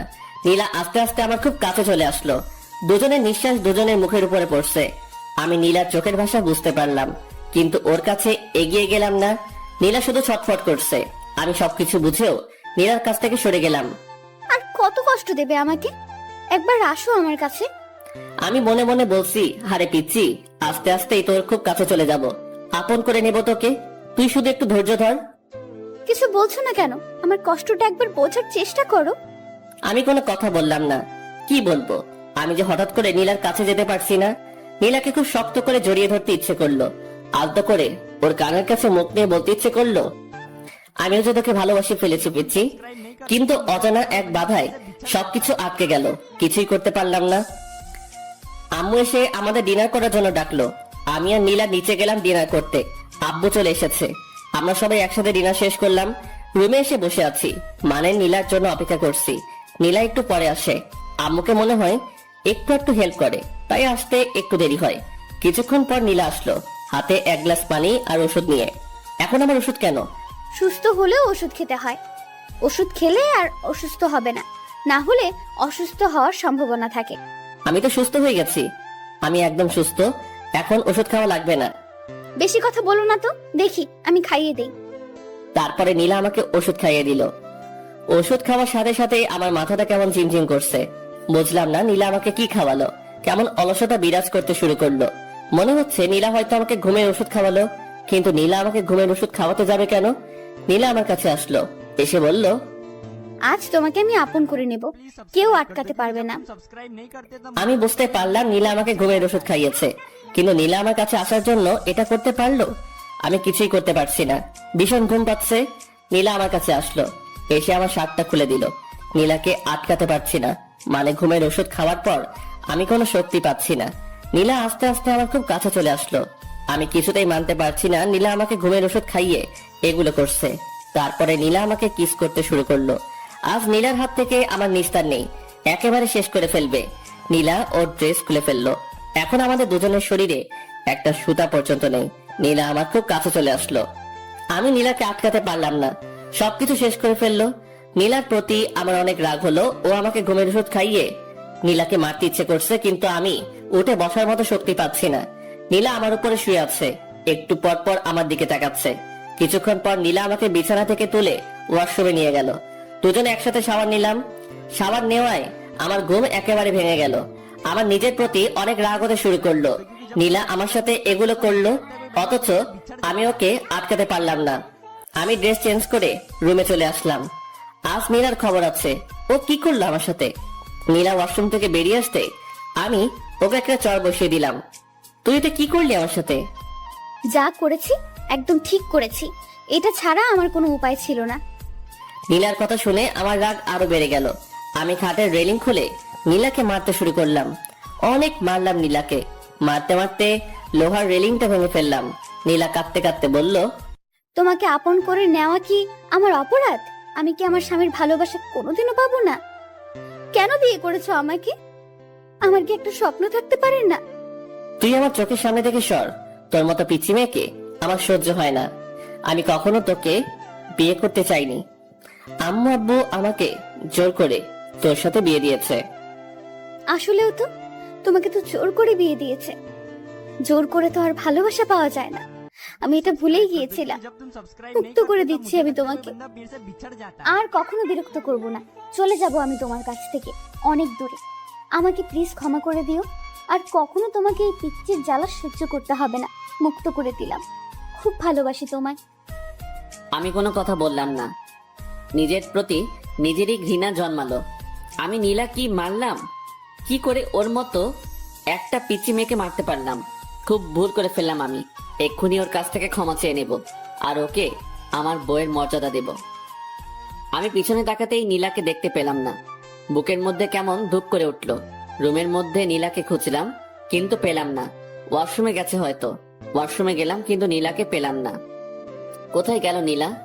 আমি বেলকনিতে গেলাম, কিন্তু নীলাকে পেলাম না। আমি নিচে গিয়ে নীলাকে ডাকতে লাগলাম। আমি সারা বাড়িতে খুঁজে নীলাকে পাচ্ছি না। আমার চিৎকার করে ডাকায় আম্মু, আব্বু, জান্নাত এরা সবাই বেরিয়ে আসলো। কি হয়েছে? এত জোরে জোরে নীলাকে ডাকছিস কেন? কোথায় গিয়েছো? আম্মু, আমি নীলাকে খুঁজে কোথাও পাচ্ছি না। পাচ্ছি না মানে? কোথায় যাবে এত রাতে? বাড়িতে আছে, দেখ ওয়াশরুমে গেছে হয়তো। না আম্মু, ওয়াশরুমে আমি খুঁজেছি, সারা বাড়িতে নীলাকে খুঁজতেছি, কিন্তু কোথাও পাচ্ছি না। কি বলছিস? কি কিছু হয়েছে তোদের মধ্যে? তারপর আমি সব ঘটনা খুলে বললাম। মানে নীলাকে বউয়ের অধিকার দেইনি, এসব কথা বললাম। তুই এটা কিভাবে করতে পারলি? যেখান থেকে পারিস তাড়াতাড়ি নীলাকে নিয়ে আয়। আনবো আম্মু, আমি নীলাকে খুঁজে আনবো। আমি নীলাকে কোথাও যেতে দেব না। তারপর আমি বাড়ি থেকে বেরিয়ে পড়লাম নীলাকে খুঁজতে। কোথায় খুঁজবো আমি নীলাকে? কোথায় গেল মেয়েটা? আশেপাশে অনেক খোঁজাখুঁজি করলাম, কিন্তু নীলাকে কোথাও পেলাম না। চোখ দিয়ে জল গড়িয়ে গড়িয়ে পড়ছে। নিজেকে ভীষণ অপরাধী মনে হচ্ছে। আমার কান্না কোনোভাবে থামছে না। আমি নীলাকে খুঁজতে খুঁজতে রাস্তার মাঝখানে চলে আসি। এমন সময় একটা মিনি ট্রাক এসে আমাকে ধাক্কা দেয়। 3 দিন পর আমার জ্ঞান ফেরায়। আমি নিজেকে হাসপাতালে আবিষ্কার করলাম। আশেপাশে লক্ষ্য করলাম, দেখলাম আম্মু চেয়ারে বসে আছে। আম্মু, আমি এখানে কেন? 3 দিন আগে একটা ট্রাকের সঙ্গে তুই অ্যাক্সিডেন্ট করেছিলি। আমার সবকিছু মনে পড়ে গেল। আমি উঠে বেরিয়ে যেতে লাগলাম। আম্মু আমাকে আটকালো। কোথায় যাচ্ছিস তুই? আম্মু, নীলাকে খুঁজে বের করতে হবে। নীলাকে সবাই খুঁজছে, তুই এখন অনেক অসুস্থ, তোকে এখন যাওয়া লাগবে না। না আম্মু, নীলাকে আমি খুঁজতে যাব। নীলার সাথে আমি খুব অন্যায় করেছি। ওকে যেখান থেকে হোক আমাকে খুঁজে বের করতেই হবে। আচ্ছা ঠিক আছে, আগে সুস্থ হয়ে নে, তারপর খুঁজিস। আর শোন, নীলা হয়তো বা অ্যাক্সিডেন্ট করেছে। অ্যাক্সিডেন্ট করেছে মানে? কোথায় নীলা? তোমরা কিভাবে জানলে? আমাদের বাসা থেকে একটু সামনেই সেদিন রাতে আরও একটা অ্যাক্সিডেন্ট হয়েছিল, আর ওটা নীলাই ছিল, কারণ ওখানে নীলার রক্তাক্ত ওড়না পাওয়া গেছে। নীলার অ্যাক্সিডেন্টের কথা শুনে আমার বুকের ভিতর কেমন যেন করছে। নীলার কিছু হয়নি তো? কেমন আছে? কোথায় আছে? তুই কোনো চিন্তা করিস না, আশেপাশে সব হাসপাতালে খবর নেওয়া হচ্ছে, নীলাকে খুব তাড়াতাড়ি পাওয়া যাবে। আম্মুর কথায় একটু স্বস্তি পেলাম, কিন্তু থাকতে পারছি না। না, আমাকে এখন নীলাকে খুঁজতে যেতে হবে। আমি কারো উপরে ভরসা পাচ্ছি না। আমি নিজে নীলাকে খুঁজে বের করব। আমি কারো কথা না শুনে হাসপাতাল থেকে বেরিয়ে পড়লাম। আশেপাশে আমি নীলাকে খুঁজতে শুরু করলাম। আমি কয়েকটা হাসপাতালে খোঁজ নিলাম, কিন্তু ওরা কেউ নীলার ব্যাপারে কিছু বলতে পারলো না। আমার মাথায়, হাতে, পায়ে সব জায়গায় ব্যান্ডেজ। নাড়াচাড়া করায় আমার মাথার ব্যান্ডেজ দিয়ে রক্ত বেরিয়ে পড়ছে। আমি নিরুপায় হয়ে রাস্তা দিয়ে হাঁটছি, আর আমার মাথা দিয়ে টপে টপে রক্ত ধরছে। কিছু দূর এগুতে আশিক, সামি ওরা আমাকে দেখতে পেল। আমার মাথা দিয়ে রক্ত পড়ায় ওরা আবার আমাকে হাসপাতালে নিয়ে গেল। ডাক্তার আমার মাথায় আবার ওষুধ লাগিয়ে ব্যান্ডেজ করে দিল। নীলার জন্য আমার ভীষণ কষ্ট হচ্ছে। কোথায় পাবো আমি নীলাকে? নীলাকে ছাড়া আমি আর এক মুহূর্ত থাকতে পারছি না। ডাক্তার আমাকে ঘুমের ইনজেকশন দিয়ে ঘুমিয়ে রাখে। এভাবে 7টা দিন পেরিয়ে গেল। আমি এখন মোটামুটি সুস্থ। আজকে আমাকে হাসপাতাল থেকে বাড়িতে নিয়ে গেল। এই 7টা দিন আমার কিভাবে কেটেছে আমি বুঝতেই পারিনি। এখন আমি থাকতে পারছি না নীলাকে ছাড়া। আমার ভীষণ কষ্ট হচ্ছে। নীলাকে একটু দেখার আশায় আমি ছটফট করে বেড়াচ্ছি। এখন আমি নীলাকে খুঁজে বেড়াই। সকাল থেকে শুরু করে রাত পেরিয়ে যায়। আমি নীলাকে খুঁজি, কিন্তু কোথাও পাই না। শহরের আনাচে কানাচে প্রত্যেকটা কোনায় আমি নীলাকে খুঁজেছি, কিন্তু কোথাও পাইনি। ভাবছি ঢাকায় যাব, ওখানে গিয়ে নীলাকে খুঁজবো। আমি বাড়িতে জানিয়ে ঢাকা যাওয়ার উদ্দেশ্যে বের হলাম। রাজশাহী থেকে ঢাকাতে যেতে 6 ঘন্টার মতো সময় লাগে। নীলার কথা ভাবতে ভাবতে আর নীলাকে খোঁজার আশায় আমি ঢাকায় পৌঁছে গেলাম। ঢাকায় গিয়ে একটা হোটেলে রুম নিলাম। তারপর নীলাকে খুঁজতে শুরু করলাম। প্রথমে শহরের হাসপাতালগুলোতে নীলার খোঁজ করতে শুরু করলাম। সারাদিন নীলাকে খুঁজি, মাঝরাত পর্যন্ত খুঁজে বেড়াই। আবার হোটেলে ফিরে আসি গভীর রাতে। নীলাকে কোথাও খুঁজে পাই না। রাতে বাসায় ফিরে ঘুম আসে না। নীলার কথা ভাবতে ভাবতে সকাল হয়ে যায়। এভাবে 1 মাসের মতো আমি নীলাকে খুঁজি, কিন্তু পাই না।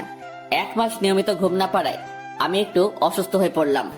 আমি বাড়িতে ফিরে আসলাম। সবার কাছে নিজেকে অপরাধী মনে হয়। আমি সত্যি বড় অপরাধী। আমি নীলার সাথে অনেক অপরাধ করেছি। চাচা চাচির সামনে নিজের মুখ দেখাবো কিভাবে? ওদের একমাত্র মেয়ে, ওরা কত কষ্ট আছে। আমার ভীষণ কষ্ট হয়। যদি কাউকে দেখাতে পারতাম তাহলে সেই বুঝতো আমার ভেতরটা। রুমে শুয়ে আছি, এমন সময় আম্মু আসলো খাবার নিয়ে।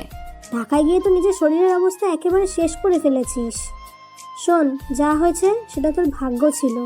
তুই দেখিস নীলা একদিন ঠিক ফিরে আসবে। আমি আম্মুকে জড়িয়ে ধরে কান্না করতে শুরু করলাম। আমার ভীষণ কষ্ট হয়, ভীষণ। আমি বুঝতে পারি, তোর দিকে তাকালেই আমি সবকিছু বুঝতে পারি। আম্মু, এখন কি করব আমি? সবকিছু ঠিক হয়ে যাবে, তুই একটু ধৈর্য ধর। তারপরে আম্মু আমাকে খাইয়ে দিল। আমি বসে বসে নীলার সেই দুষ্টুমিগুলো ভাবছি। কত কিছুই না করতো একটু ভালোবাসা পাওয়ার জন্য। আজ আমি ওকে আমার সব ভালোবাসা দিতে চাই, কিন্তু আজ ও নেই। ওদিকে নীলা এখন দুবাইয়ে। নীলা সেদিন রাতে বাড়ি থেকে বের হওয়ার পর কোথায় যাবে, কি করবে, এসব ভাবতে ভাবতে রাস্তা দিয়ে হাঁটছিল। নীলা তো এই মুখ নিয়ে বাসায় ফিরে যেতে পারবে না। নীলা রাস্তা দিয়ে যাওয়ার সময় একটা কারের সাথে ধাক্কা খায়। নীলার মাথায় ভীষণ আঘাত পায়। গভীর রাত্রে রাস্তায় কেউ ছিল না। কারের ড্রাইভারটি নীলাকে তুলে হসপিটালে নিয়ে যায়। কারের ড্রাইভারটির নাম সাইদ।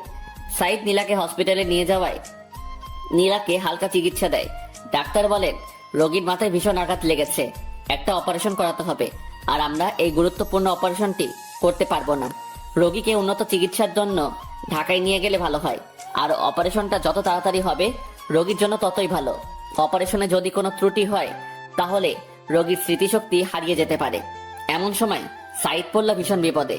সাইদ কি করবে, কিভাবে নীলার ভালো অপারেশন করাবে? সাইদ তার বাড়ির লোকজনের সঙ্গে কথা বলবে। সাইদ সহ ওদের পরিবারের সবাই প্রবাসে বসবাস করে, মানে দুবাইয়ে থাকে। সাইদ বাংলাদেশে বেড়াতে এসেছে। সাইদের বাড়ির লোকজন বলল মেয়েটিকে নিয়ে দুবাই চলে আয়, এখানে ওকে উন্নত চিকিৎসা দিলে ও খুব তাড়াতাড়ি সুস্থ হয়ে যাবে। সাইদ ডাক্তারের সঙ্গে কথা বলে নীলাকে দুবাই নিয়ে যাওয়ার ব্যবস্থা করলো। নীলা মাথায় ভীষণ আঘাত পাওয়ায় জ্ঞান হারিয়ে ফেলেছে। এখনো পর্যন্ত নীলা অজ্ঞান হয়ে আছে। ওখান থেকে নীলাকে দুবাই নিয়ে যেতে একদিন সময় লাগলো। তারপর নীলাকে দুবাইয়ের সবচেয়ে ভালো একটা হসপিটালে শিফট করা হলো। দুবাইয়ের ডাক্তাররা নীলার অপারেশন করতে শুরু করলো। মাথায় আঘাত, খুব গুরুত্বপূর্ণ একটা অপারেশন। অপারেশন করতে প্রায় 3 ঘন্টার মতো সময় লাগলো। ডাক্তার বলেছে অপারেশন সাকসেসফুল, কিন্তু নীলার জ্ঞান ফিরতে অনেক দেরি হবে। নীলা কোমায় চলে গেছে। এখান থেকে জ্ঞান ফিরতে কত সময় লাগবে তা বলা সম্ভব নয়, তবে ডাক্তারদের ধারণা মতে 2-3 মাস সময় লাগতে পারে।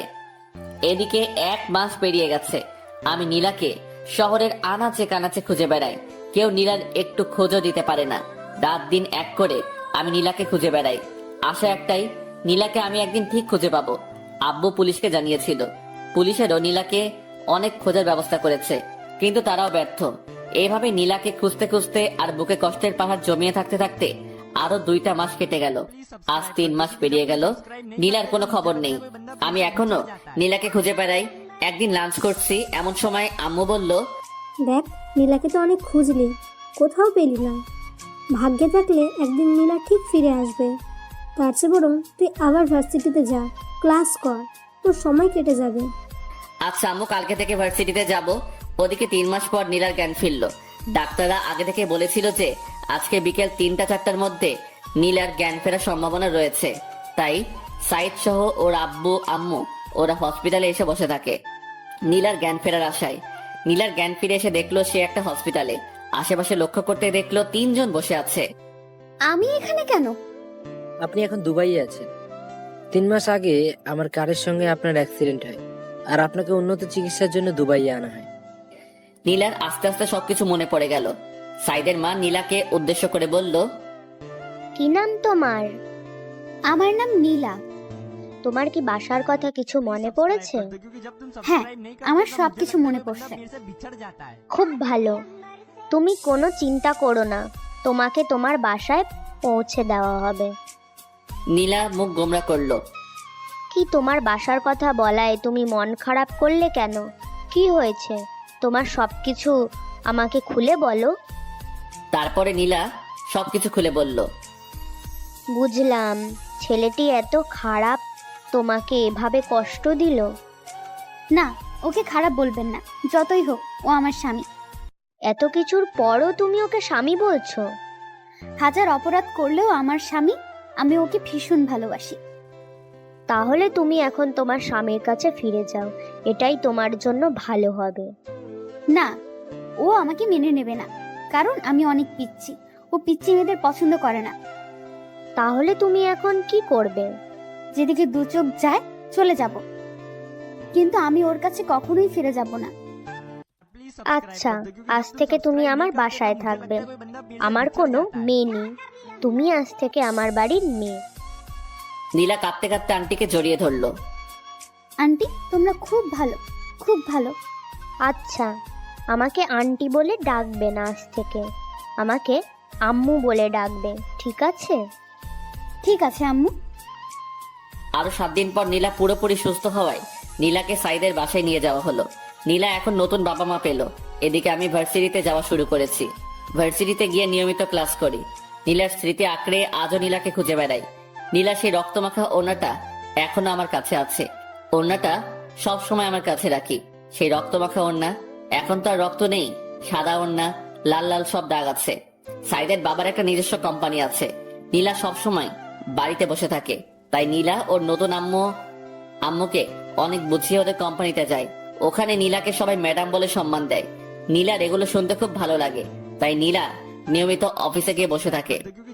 বসে বসে অফিসের বিভিন্ন কাগজপত্র সিরিয়াল করে। এভাবে চলতে থাকে আমার এবং নীলার দুই দিকে দুই পৃথিবী। নীলার একদিন হঠাৎ খুব বমি হয় আর সে মাথা ঘুরে পড়ে যায়।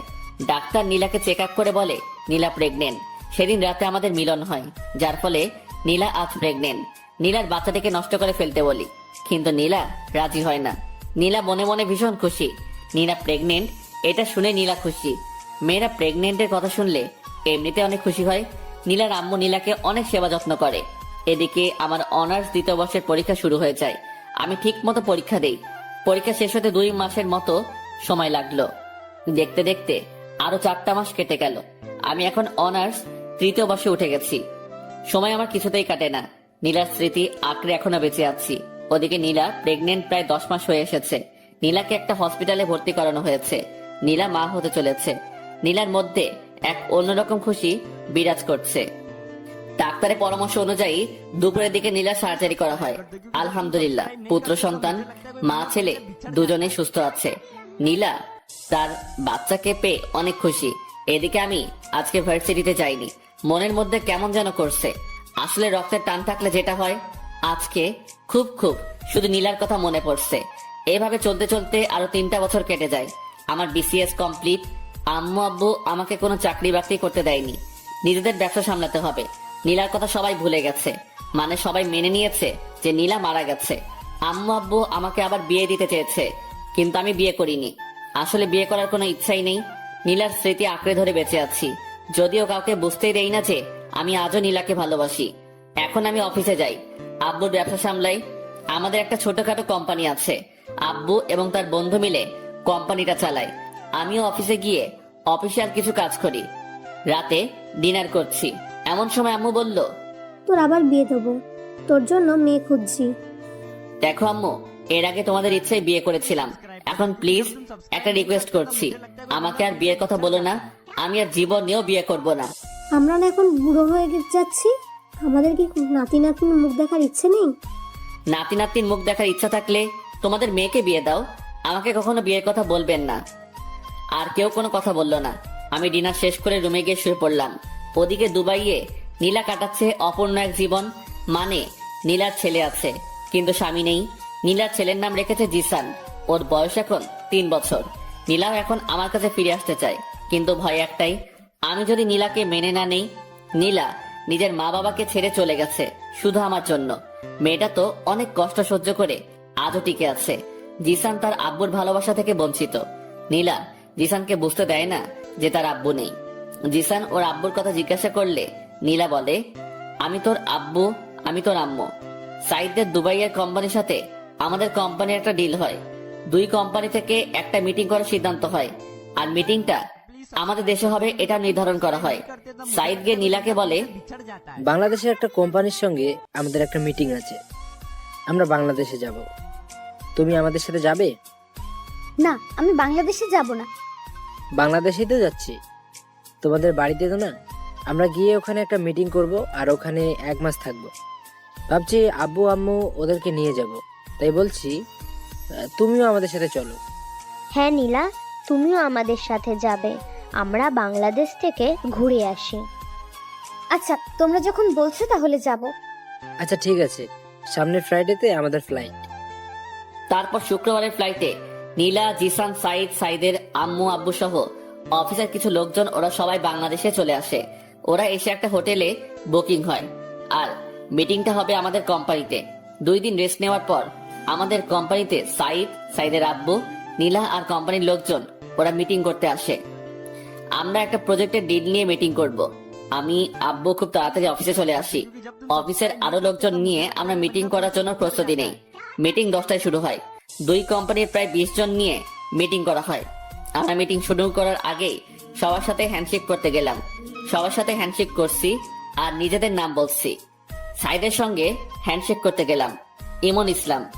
সাইদ হাত বাড়িয়ে বলল, সাইদ চৌধুরী। তারপরে পাশে হ্যান্ডশেক করতে গেলাম, একটা মেয়ে হাত বাড়িয়ে বলল, নীলা চৌধুরী। আমি নীলার মুখের দিকে তাকিয়ে থাকলাম। নিজের চোখ দিয়ে কি দেখছি বিশ্বাস করতে পারছি না। আমার চোখের সামনে নীলা দাঁড়িয়ে আছে, মুখ দিয়ে কোনো কথা বের হচ্ছে না, গলা শুকিয়ে আসছে। আমি কোন রকম হ্যান্ডশেক করে আমার নাম বলে বসে পড়লাম। কিছুই বুঝতে পারছি না। আজ প্রায় 4 বছর পর নীলা আমার চোখের সামনে। আমি নীলার দিকে তাকাচ্ছি, কিন্তু নীলা আমার দিকে একবারও তাকাচ্ছে না। নীলার আগে যার সাথে হ্যান্ডশেক করলাম উনি বলল ওনার নাম সাইদ চৌধুরী, আর নীলা বলল ওর নাম নীলা চৌধুরী। কি আজব, নীলার মনে হয় ওনার সাথে বিয়ে হয়েছে। যাক, তাও খুশি হলাম। নীলা তো বিয়ে করে সুখে আছে। আজ আমি অনেক খুশি। তারপরে মিটিং এর দিকে মনোযোগ দিলাম। মন কিছুতেই বসছে না। আজকের মতো মিটিং শেষ হলো, কিন্তু সম্পূর্ণ ডিল নিয়ে আলোচনা করা হলো না। তাই কালকে আবার মিটিং করা হবে। আমি বাড়িতে গিয়ে সরাসরি রুমে চলে গেলাম। চোখ দিয়ে খুব জল ঝরছে। আজ আমি অনেক খুশি। আজ নীলাকে দেখলাম, তাও তো নীলা সুখে আছে। এটা দেখেই অনেক ভালো লাগছে। পরের দিন আমি খুব তাড়াতাড়ি অফিসে চলে গেলাম। এমন সময় সাইদের একটা ফোন আসলো। সাইদ একটু সাইডে গিয়ে ফোনটা রিসিভ করলো। নীলা আমাকে উদ্দেশ্য করে বলল, কেমন আছেন মিস্টার রিমন? হ্যাঁ ভালো আছি, আপনি? আমিও খুব ভালো আছি। তা আপনার বড় ওয়াইফ কেমন আছে? মানে? না, আপনার তো পিচ্চি পছন্দ হয় না, তাই বলছি আপনার বড় ওয়াইফ কেমন আছে? আমার কোনো বড় ওয়াইফ নেই। কেন, এখনো বিয়ে করেন নাই? না, কারো অপেক্ষায় ছিলাম। সত্যি বলছেন? হ্যাঁ, কিন্তু এখন আর নেই। এখন সে তার স্বামী সন্তান নিয়ে খুব সুখে আছে, তাই। একদম তাই। তারপর আমি জিসানের সঙ্গে কিছুক্ষণ কথা বললাম। মিটিং এর সময় হয়ে গেছে, তাই জিসানকে নামিয়ে দিয়ে আমরা মিটিং করতে গেলাম।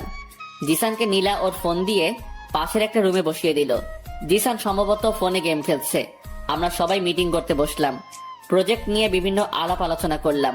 মিটিং করা শেষে সাইদের কোম্পানির সঙ্গে আমাদের কোম্পানির খুব ভালো একটা বন্ধুত্ব হয়ে গেল।